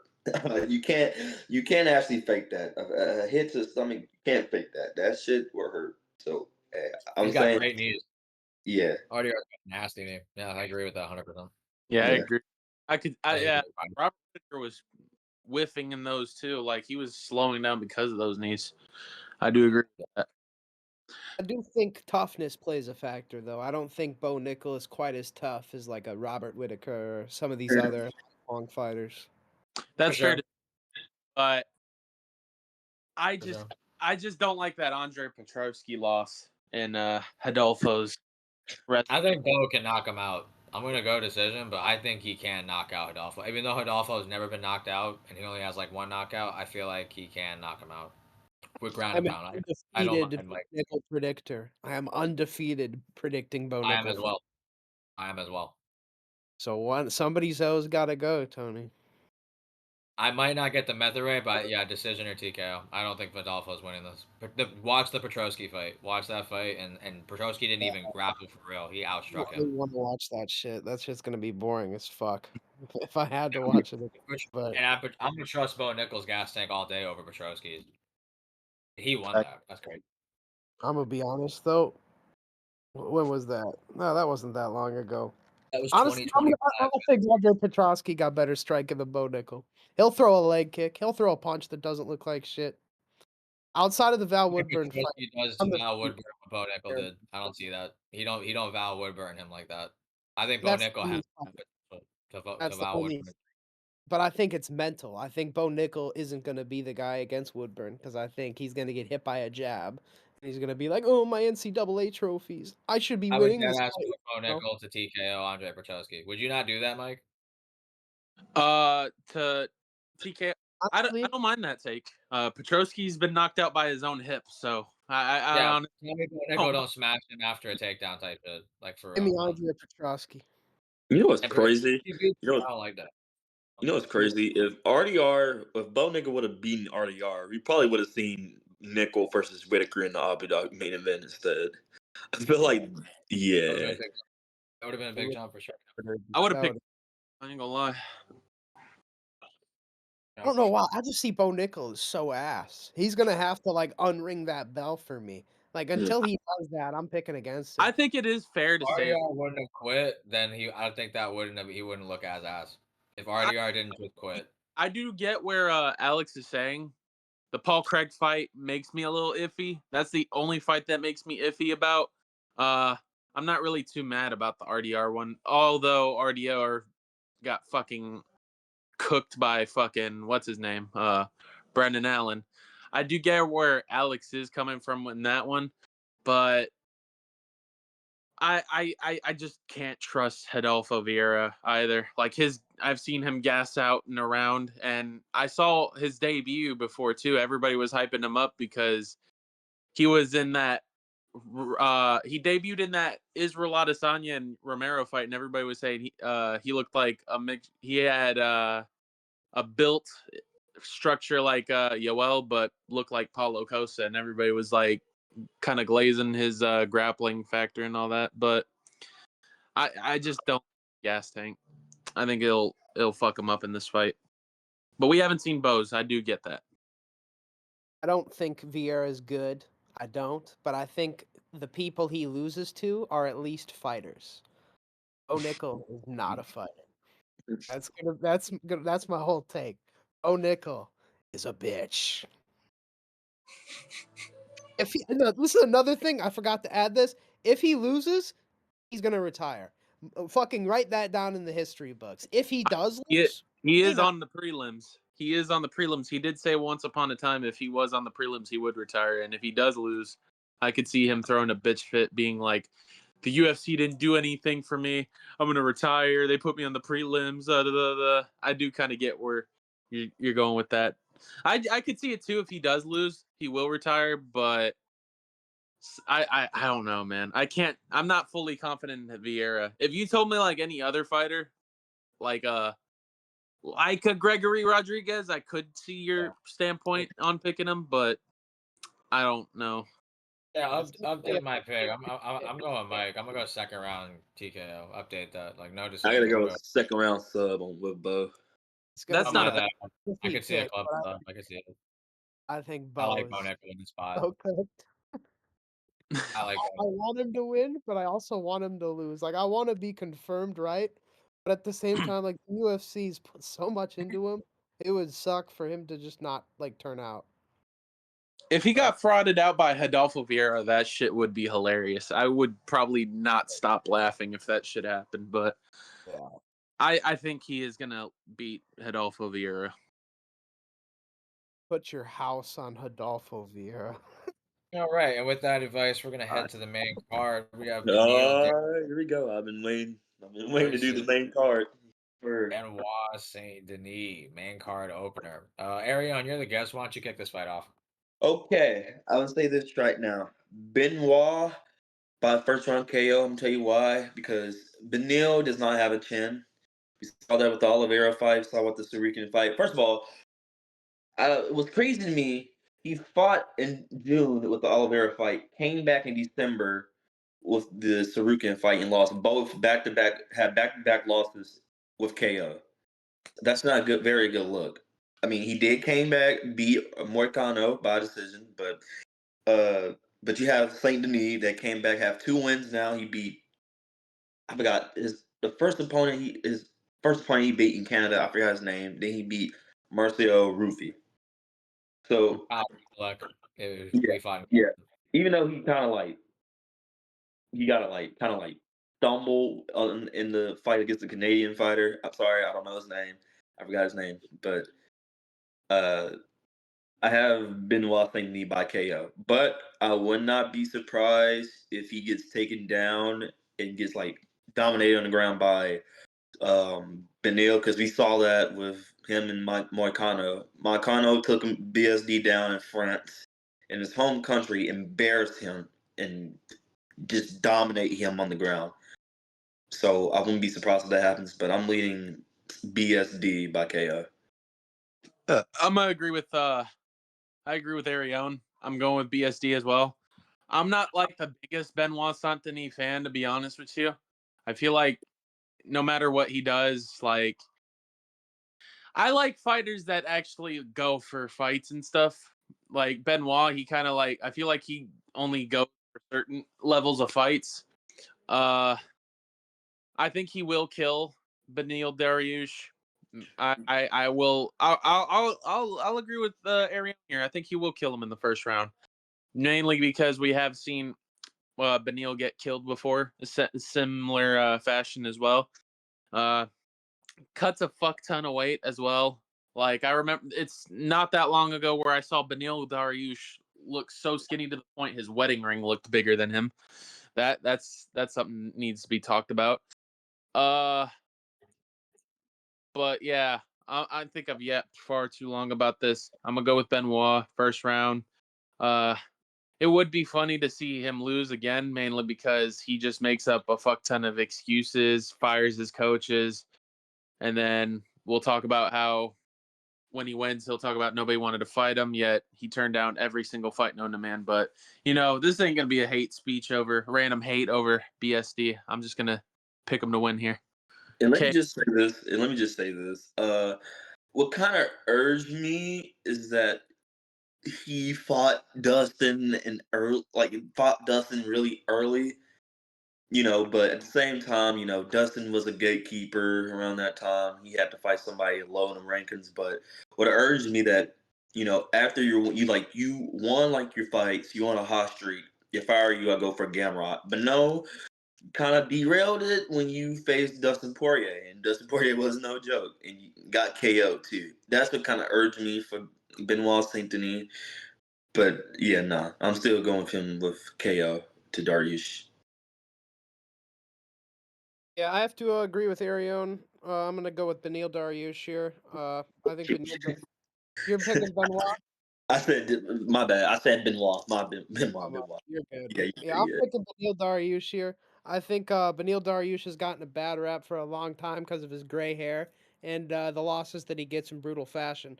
But truthfully, I think Charles Oliveira and Armin Sarukian aren't bad losses to have in recent memory.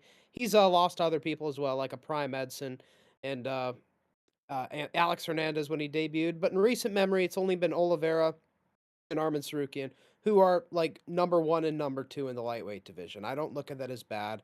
I overlooked him recently. I picked Moicano to beat him. I figured Moicano was the younger guy, the fresher fighter, coming off of a win against Benoit, where Benoit did have staff, but Moicano had a collarbone injury. They both kind of showed up imperfect, and Moicano fucking destroyed him. And I went from that fight thinking Moicano's grappling's on another level.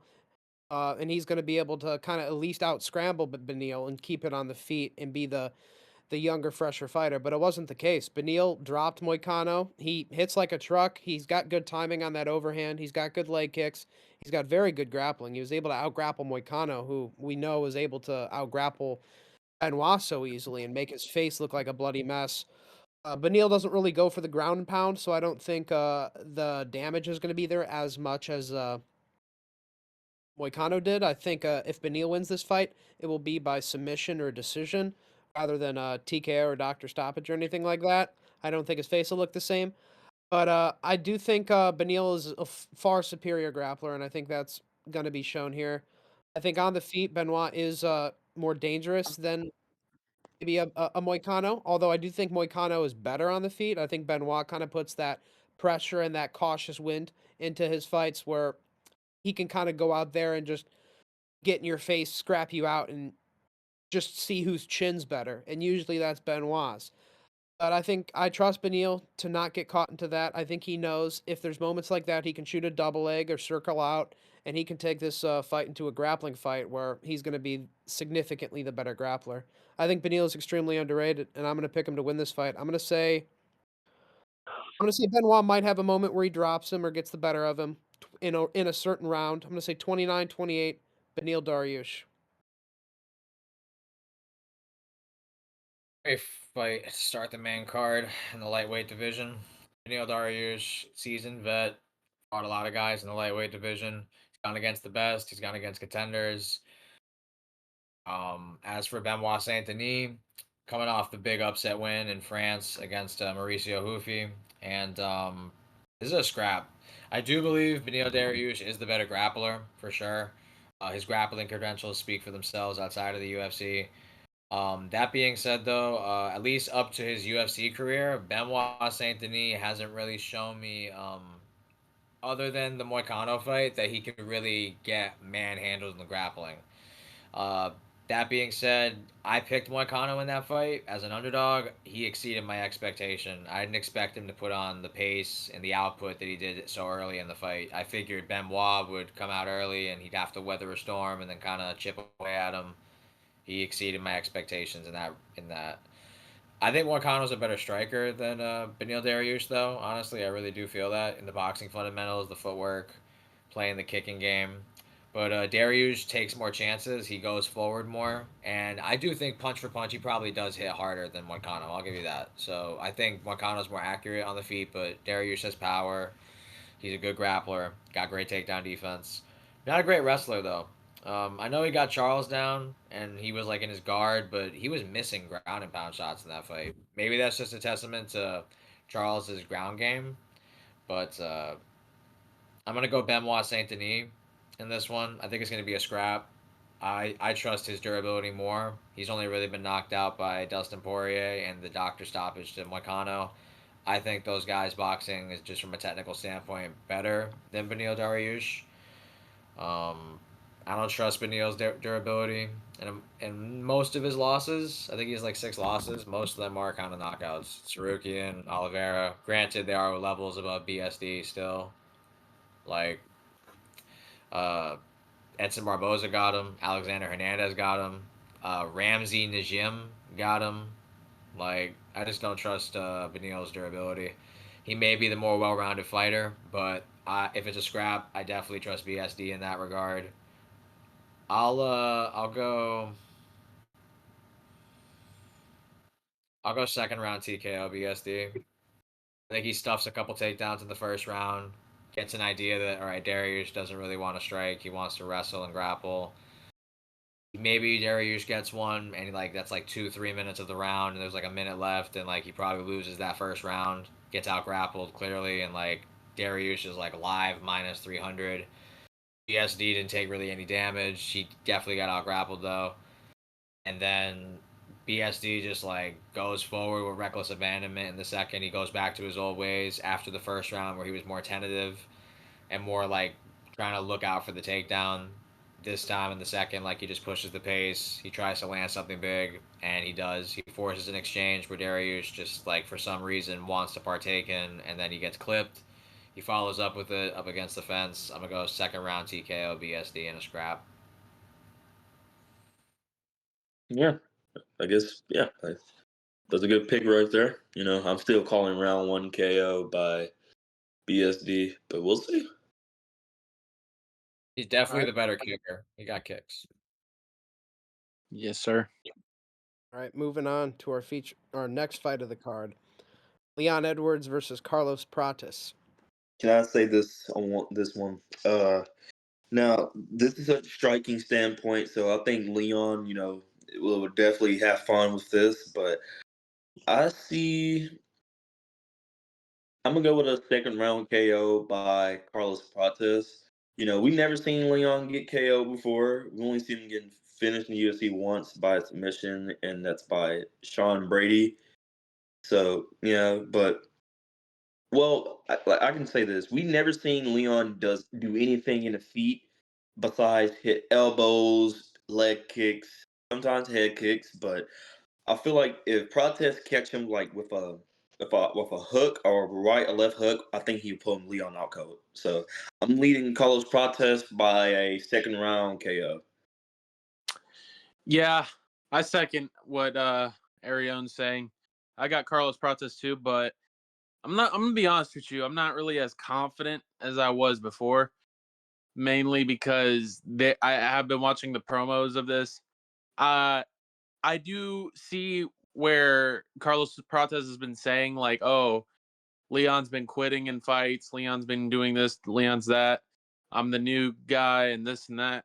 I get that, but there's a line of having confidence and overconfidence, and I just hope this isn't a line of overconfidence where he thinks this is just going to be an easy fight. At the end of the day, I do think he can catch Leon. If Nate Diaz can rock you with just a slap and a cross, I do think Carlos can rock you with something coming up and down the middle.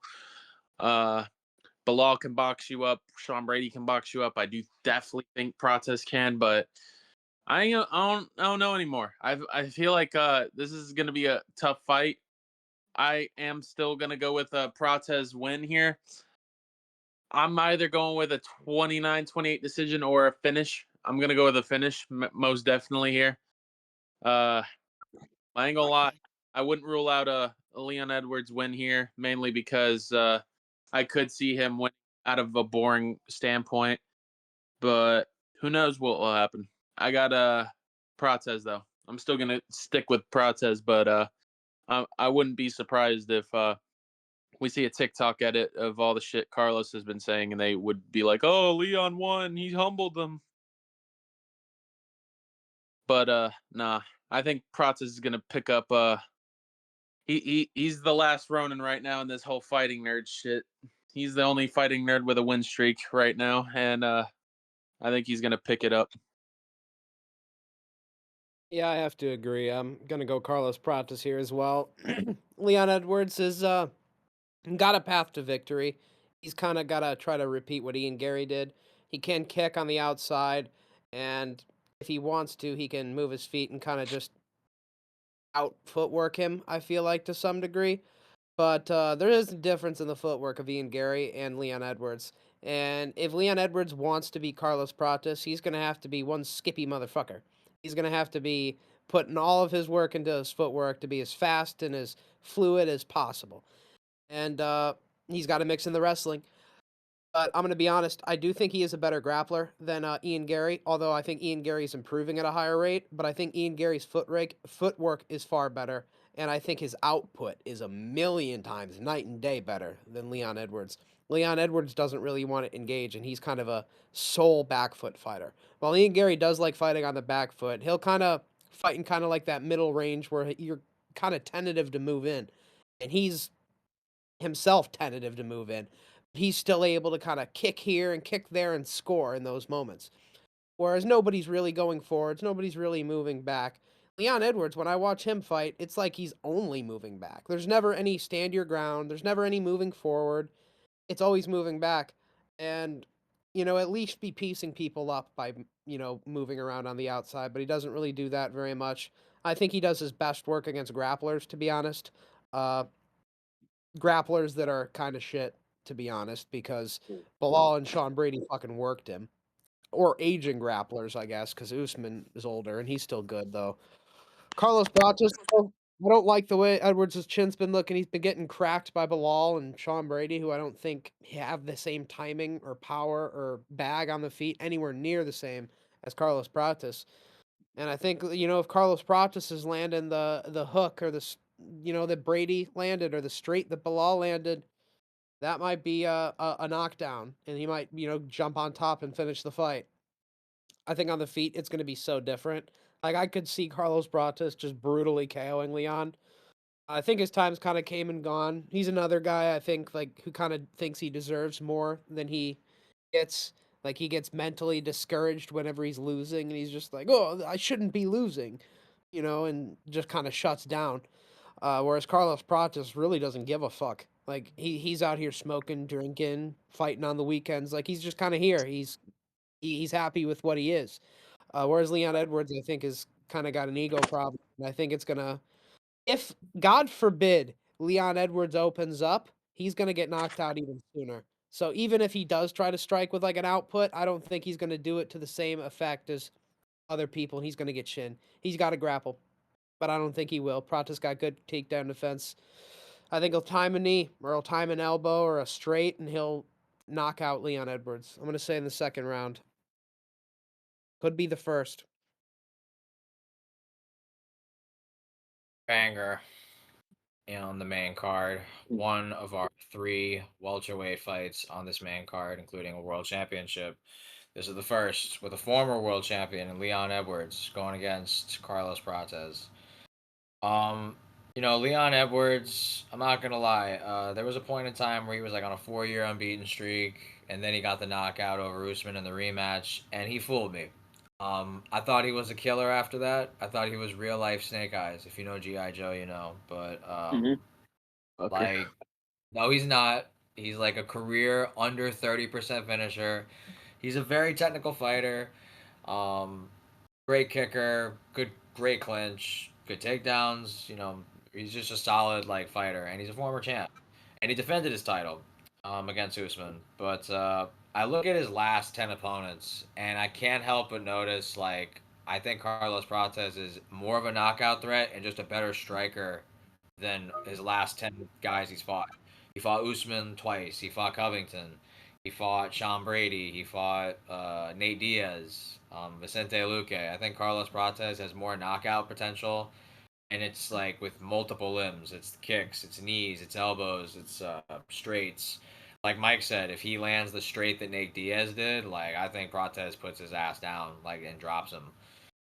There was a point in time where Leon Edwards was on like this multiple year unbeaten streak, and he was the world champion. He defended his title, but he lost to Bilal.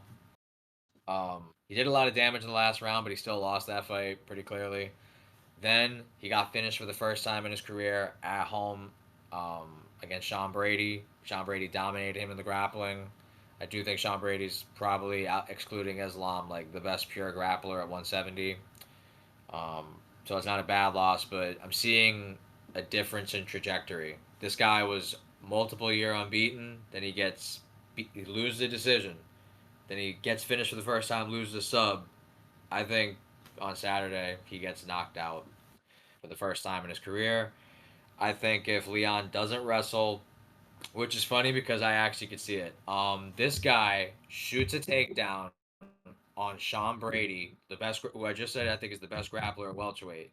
Shoots a takedown on Kamaru Usman, becomes the first guy to ever officially take down Kamaru Usman, and if I'm not mistaken, he shot a fucking takedown in the Colby Covington fight, a pure wrestler.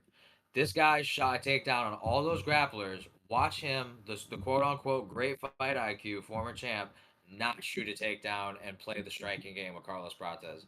He's gonna fuck around and find out. I think Alex is right too. If he opens up, it's just gonna come sooner. I could see a multitude of ways that Carlos Prates gets this knockout, but I think he does. And even if Leon wants to wrestle, I agree. I think his takedown defense has improved. Leon's better career, better overall fighter, but Prates is way more dangerous. You're gonna play his game, and I think Ian Gary, Leon Edwards is like pretty comparable styles as well as frame too. Like Leon's like 6'2", 74-inch reach. Gary's like 6'3", 74-inch reach. And like Alex said, I think Ian Gary's output is better by far than Leon's, and his footwork, I think laterally specifically, like he made a great point. And like Leon tends to go on the back foot. Ian Gary's moving around the whole cage. I'm gonna go with second round TKO. I'm gonna go with that. Second round TKO, Carlos Prates. All right, moving on to our feature fight of the card: Sean Brady versus Michael Morales. Oh How no! about we Um, kick this off? Because, yeah. you know, the Ecuadorian. Let's do it. Kick All it off. right. Pick it up.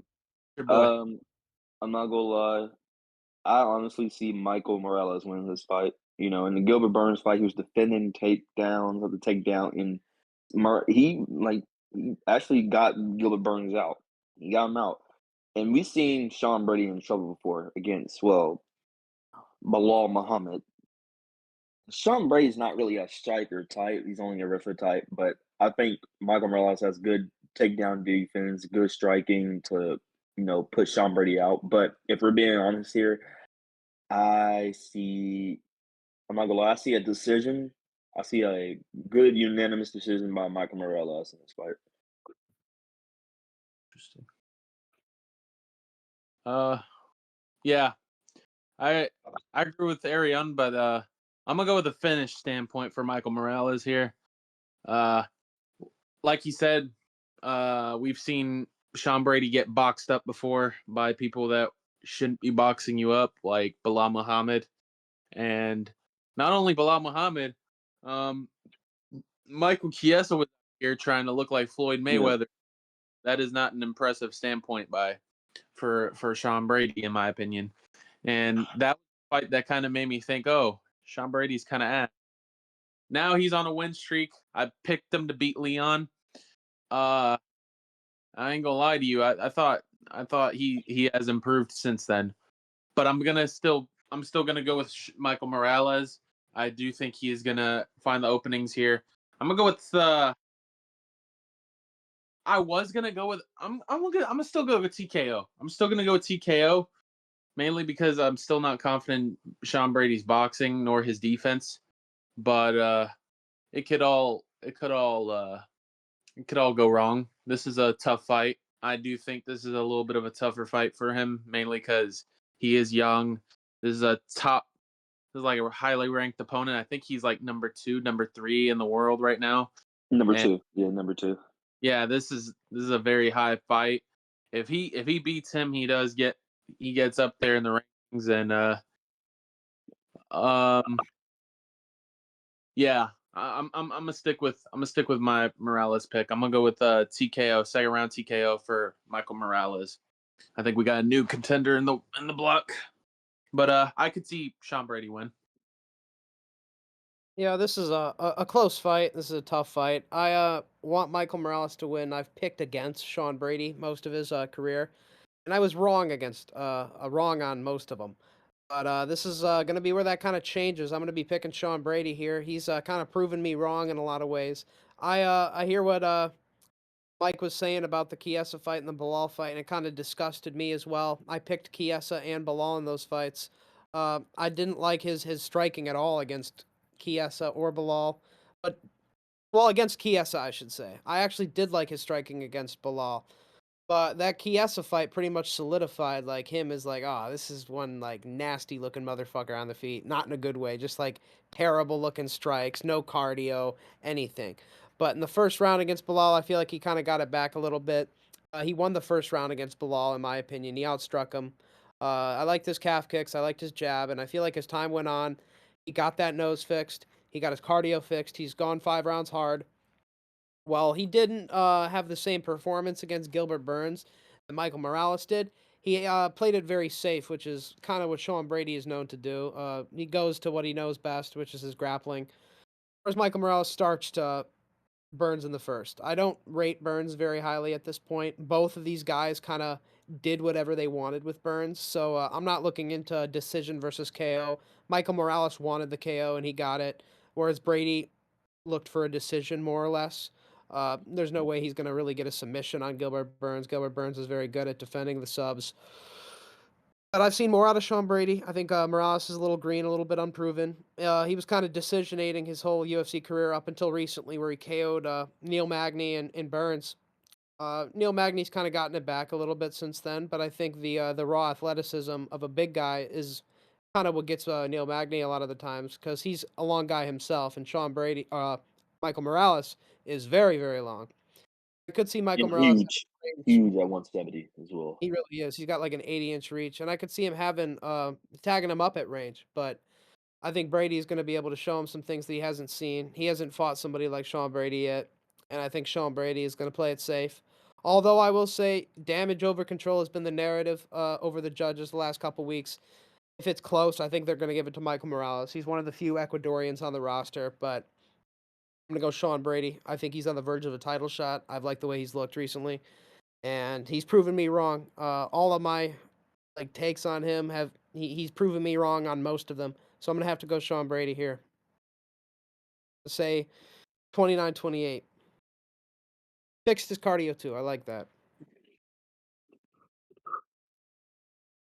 Feature fight of the night, second welterweight bout on our main card. This is a banger. This is your classic striker versus grappler matchup. Sean Brady, number 2 in the welterweight division, coming off his best career performance against a former champion in his home country, and just pretty much dominated Leon Edwards in the grappling.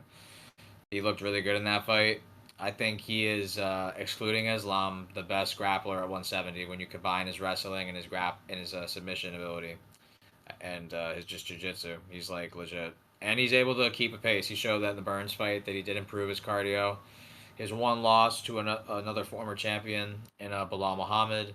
It was a TKO. That was like the only time I ever picked Bilal in a fight, honestly. I just couldn't unsee the Michael Chiesa fight. He won that fight with his grappling, but Chiesa wanted to box him, and like Mike said, if you see that, I mean that's kind of a red flag in itself. especially against like a lightweight. Chiesa's not a small lightweight or welterweight, but like that is a former lightweight. I'm just saying what it is. Morales in no way, shape, or form is small for the division. 10 weeks ago, he weighed in like 210. He's a freak of an athlete, undefeated. He's the son of Olympians. His mother and his father were Ecuadorian like Olympic caliber athletes, and he's undefeated. 26 years old, 18-0, crazy reach. Just I don't know how, like they talked about how did Alex make middleweight. I don't know how Morales makes welterweight. He's huge for the division. I've been calling him a future champ for the longest. Alex and Mike will tell you. Like obviously there's bias because I am a fan of Morales and I am Ecuadorian, but I see real potential in him, man. And I think he's getting better every fight. He's showing that. Alex was right. He did go to a lot of decisions in the UFC, but he's been getting back-to-back first-round knockouts. Granted, Neil Magny, Gilbert Burns are washed, but still, those are. I mean, I don't know who does that to them in the first round. I do rate that. Um, Sean Brady is the best grappler, but I think Morales is a future champion. I think there's a massive edge in just athleticism, speed, power on the feet. I think like a hot take. I think the gap on the feet is larger than the gap on the ground. And I know that's crazy to say, but he's like a national champion of wrestling in Ecuador. Granted, Ecuador is not known for wrestling. I would say Sean Brady's a better grappler, but he's got great takedown defense. Morales, it's hard to take him down. It's not going to be the same as Leon Edwards. Like he was ragdolling Leon, he is not going to ragdoll Morales. I'm calling that right now. Like he's not going to have his way. Maybe he gets takedowns, but he's not going to get to a dominant position like he has in past fights. Morales is going to make him work. And another reason why I'm so confident is because Morales has done camps with Bilal Muhammad, and he trains in Mexico at Entram. It's a really good gym.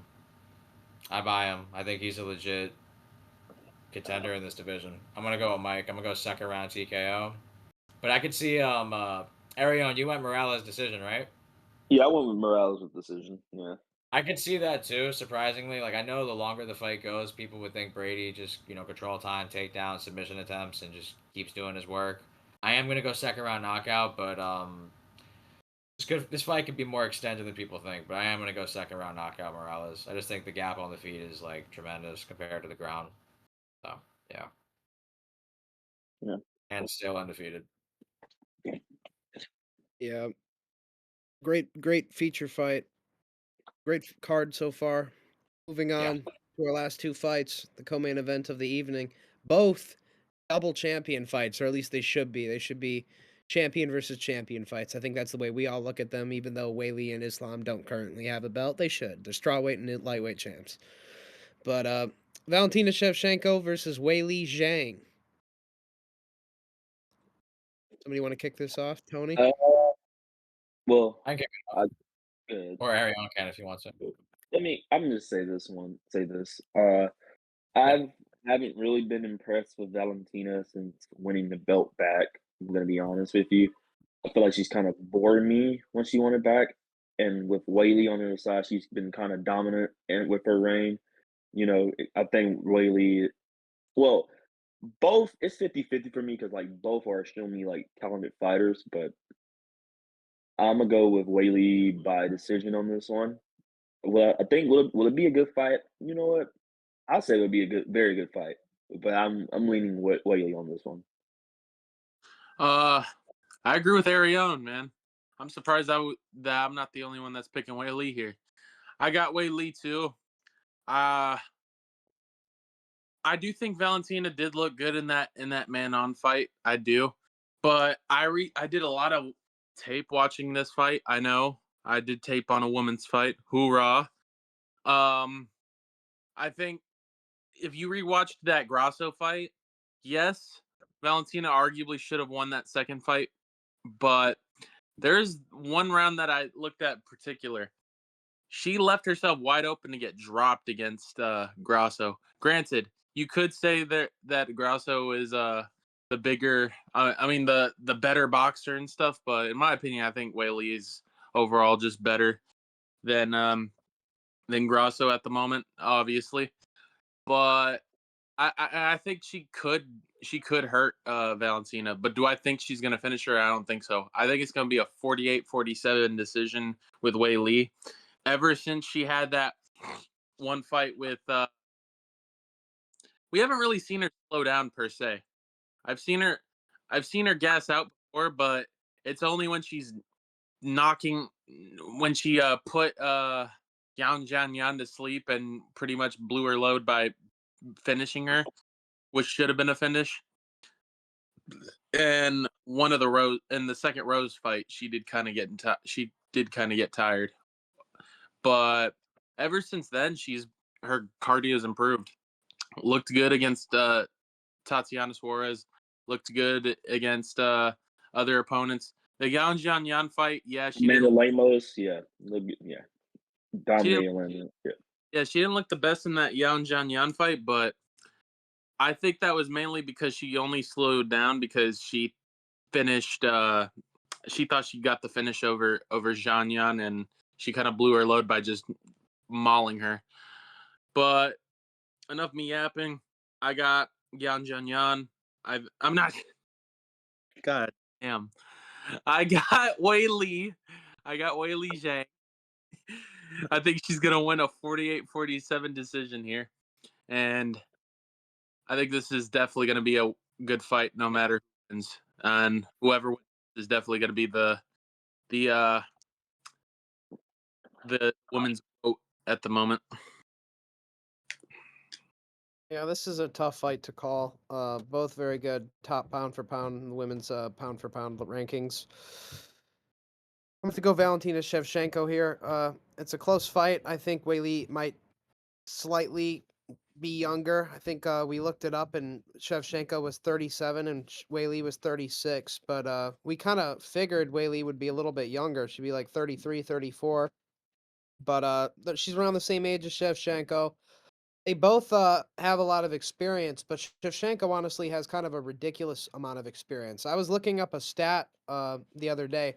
Shevchenko made her debut before Lyoto Machida, before like several other people, like before I think Rampage Jackson, before Nate Diaz, before a lot of people.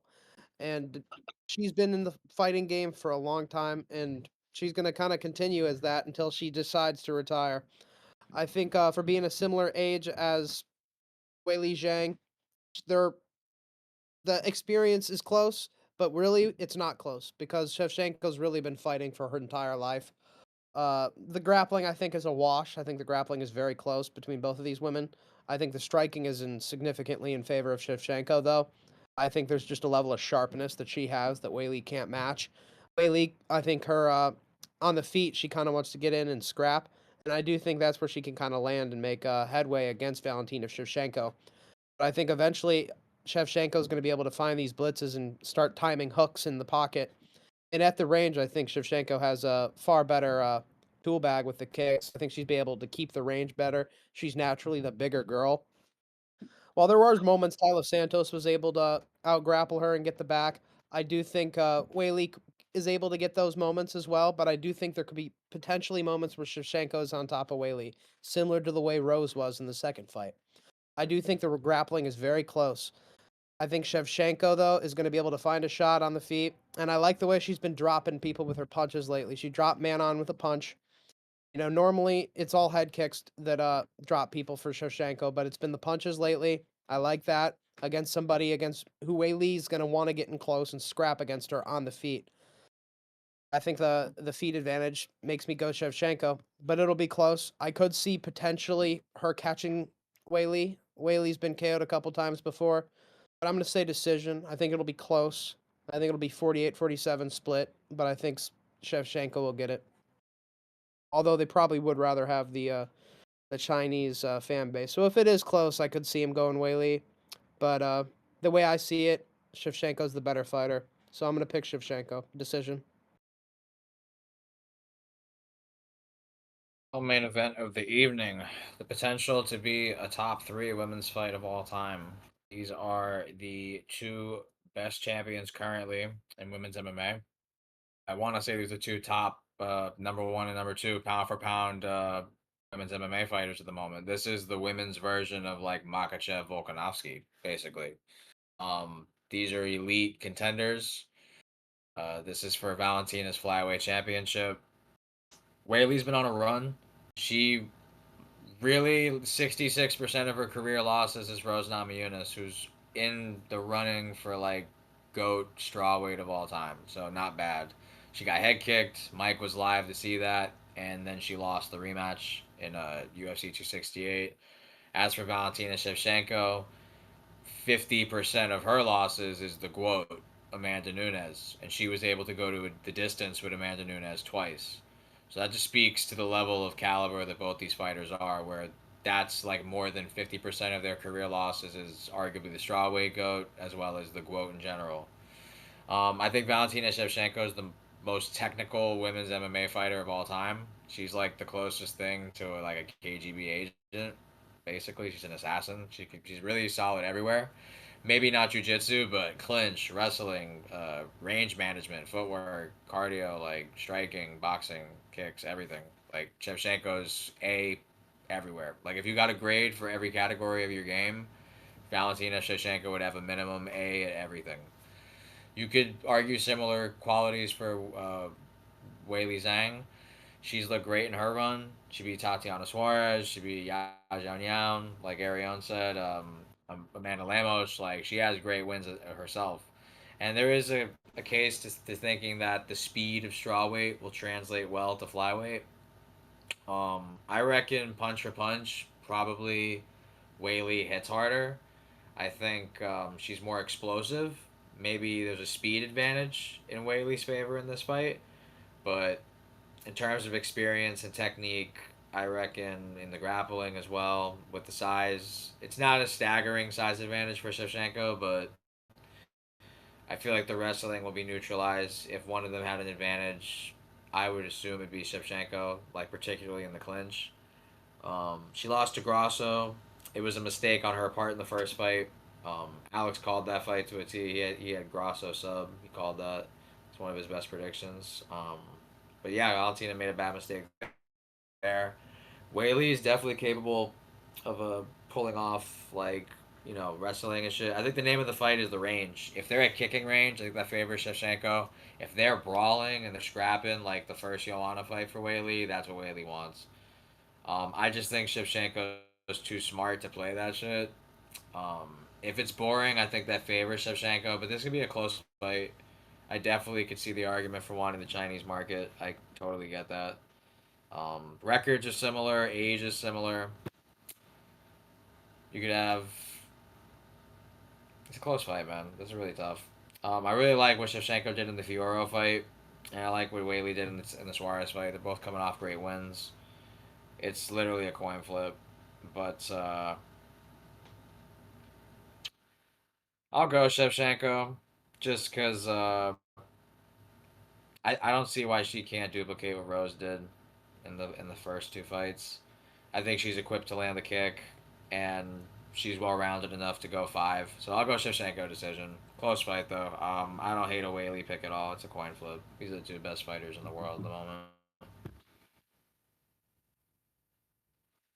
in their All right, division. moving on to our main event of the evening. Another double champion fight. Welterweight champion Jack Della Maddalena versus lightweight champion Islam Makachev. Arion, why don't you, as our guest, take this one off? Okay, now I'm gonna say this. Y'all know my love for JDM. I talk about him. I say how great he is in chat, but I'm gonna lean Islam with this by a third round Darce choke. But I can say this though. I think who needs it more is JDM because like if you're gonna be go in there and just say KO Islam Makachev, that can do like wonders for you. Like your star power can like go up. For Islam, all he's doing is just getting another belt to his legacy, and he already has a legacy. Islam, trained with Khabib, being a Dagestanian, being everyone in 155. But I think the person who needs it more is Jack. And I'm gonna be honest with you, I think JDM can beat anyone and everyone in the welterweight division. I think he can. He's one of those fighters that can definitely go like GOAT status in the welterweight, but isn't like not GSP type, but like not over GSP, like, but like GOAT status. Like, I think he has the skill. I think he has the striking, everything he has to beat everybody in the 170 division. His wrestling, though, I think is the big problem. I'm not saying he has like takedown defense, but like it's like he still gets taken down and somehow gets back up. You know, the Hafez fight, he got taken down a lot, due to reasons of weight cut. Gilbert Burns fight, a broken arm. Saw the Bilal fight, he's defended every takedown except for like the later rounds, like round 5. So will this be an easy matchup for Islam? No. Will this be an easy matchup for JDM? No. But, you know, I might have to, roll with Islam this one. But, the striking standpoint, both have good striking, but you already know Jack is the better boxer. Of Islam can like literally get touched up. Like if you touch Islam, like because his chin's not like really that great. So but like, hey, I'm gonna lean with Islam by a third round dark stroke. Uh, Tough fight. It's a tough fight to predict. Ah, man. I love JDM. I really do love JDM. Uh, I've said it once upon a time that I thought he could have become a champion. Unfortunately, I didn't pick him to beat Bilal. I wish I did, but I just couldn't out of the circumstances of JDM's layoff and all that. But man, I want to go with JDM. I'm going to root for JDM, but I'm going to go with Islam Makachev, unfortunately, here. I think it will look like the Volkanovski fight. I do think, I don't think he's going to finish him, by the way. I think it will be a tough fight. I do think he will get hurt a couple times, but I think what's going to lead the dance is Islam Makhachev's grappling. And I think it's going to be a tough 48-47 decision here. I do think JDM is not going to go down without a fight. Uh, this is going to hurt me to predict, mainly because I want to pick him, just because I didn't predict him in his last fight, and I've been so high on him. But I'm still going to root for JDM. That's still one of my favorite welterweights at the moment. And this is going to be a tough fight for sure. I think this will have a war at hand. I do think JDM is no slouch. If Dustin Poirier with no hips can box you up, I do think JDM can too. I think there is ways to win. I was gonna go with a JDM fourth round TKO where Islam slows down due to the muscle he's been bulking up. I get it. Creatine Islam is a different guy and this and that, but I everybody's gonna talk about the weight cut was the reason of his cardio problem. I think it's due to the muscles that he has. He's a very ripped dude, and he's adding more muscle into it. That is going to be a crazy thing to add into. Uh, but I'm gonna go with Islam. I do think this is gonna be a close decision victory. I am rooting for JDM though. Yeah, this is a very, very tough fight. Very good, high level fight. You know, there's been moments in both of these guys' careers where I feel like they haven't looked the greatest. JDM has had moments against Basil Hafez where he cuts like weight in three times in 3 weeks and looks like shit. And there's times, he fights Burns, gets his arm broken in the first round and looks like shit. There's moments he gets caught in the Darce against Demiv and looks like shit. But I can look at a lot of these and say, okay, the Amir fight was early in his career. He was injured against Burns, and he cut weight in 3 times against Hafez. Islam has had similar hiccups, like the Poirier fight or the Volk fight. The Volk fight, the first one, is the only one I'll give him because I think that rehydration shit was. I think he was completely drained. I think Volk naturally had the advantage in Australia due to Perth's hard weight cut. But I'll be honest, that Poirier fight, he's like a 35, 36-year-old man on the verge of retirement. Wasn't even sure if that was going to be his retirement fight or not. Put up a very good fight where he was ripping Islam to the body and hurting him, cutting him. And I see JDM as a similar fighter to Poirier in a lot of ways. I see him as a bigger, nastier, faster Poirier, to be honest. And he doesn't have a false hip. He's not 35. He doesn't take in all the damage. He's a bigger guy. He's the one used to this weight class where Islam has to move up. And a lot of problems that Islam has had. I say it's the weight cut. He's not as durable as he could be. He's not as he's the reason his cardio sucks or isn't doing good in moments is because of the weight cut, and that won't be a factor here. But it will be a difference. He's fought as a smaller guy his whole career, cutting weight to a smaller weight class, whereas now he's not going to be doing that. And he said in the beginning of his camp, you know, he's had a hard time putting on weight because he's taught his body so long to get rid of it, though, that doesn't really know how to put it on. We've seen pictures that makes him look pretty beefy and bigger, so I do think he's definitely built himself up into welterweight. But I'm gonna be honest, I don't know if he's gonna be used to being a bigger, heavier Makachev and throwing kicks and punches at a different speed, because he's used to being the big guy. Now he's a normal sized guy, and JDM is arguably bigger. Maybe they're gonna be the same size, maybe Makachev will weigh more. But I think JDM will have it within him to at least mitigate some takedowns, defend some, and on the defense, he's going to be doing what Poirier did, ripping to the body, hurting him combination punches. And I think that extra weight Islam's holding will be a detriment to some degree and also help him to some degrees as well. I don't think he'll gas out in this fight, and I think his chin will be better. I do think that, but I don't think he's going to have anywhere near the physical advantages that he had at lightweight. I don't think he's going to be able to ragdoll Jack in the wrestling like he was these lightweights. I don't think he's going to be able to be as fast on the feet. But I think on the feet, and I do think surprisingly a lot of this fight will take place on the feet. I think he's going to be stuffing a lot of takedowns early, and I think JD and Islam's going to have to find success with kind of hip tosses and hip throws, cage takedowns, and I think he'll eventually get those. But I think the moments where he does get those will be outweighed by the damage that Jack did in those rounds, and I think he's going to be able to survive the submission attempts. He has the Craig Jones specifics. I think we're gonna get into the 4th or 5th round. Islam's gonna be taking the damage, whereas Jack is gonna kinda just be held down. Gonna be similar to the Volk fight as far as visuals, but the difference is there's gonna be a lot more power coming back on him in that 4th and 5th round, and I think that's gonna be enough to finish Islam. It's a very close fight, 51-49, but I'm gonna lean JDM to get it done in MSG.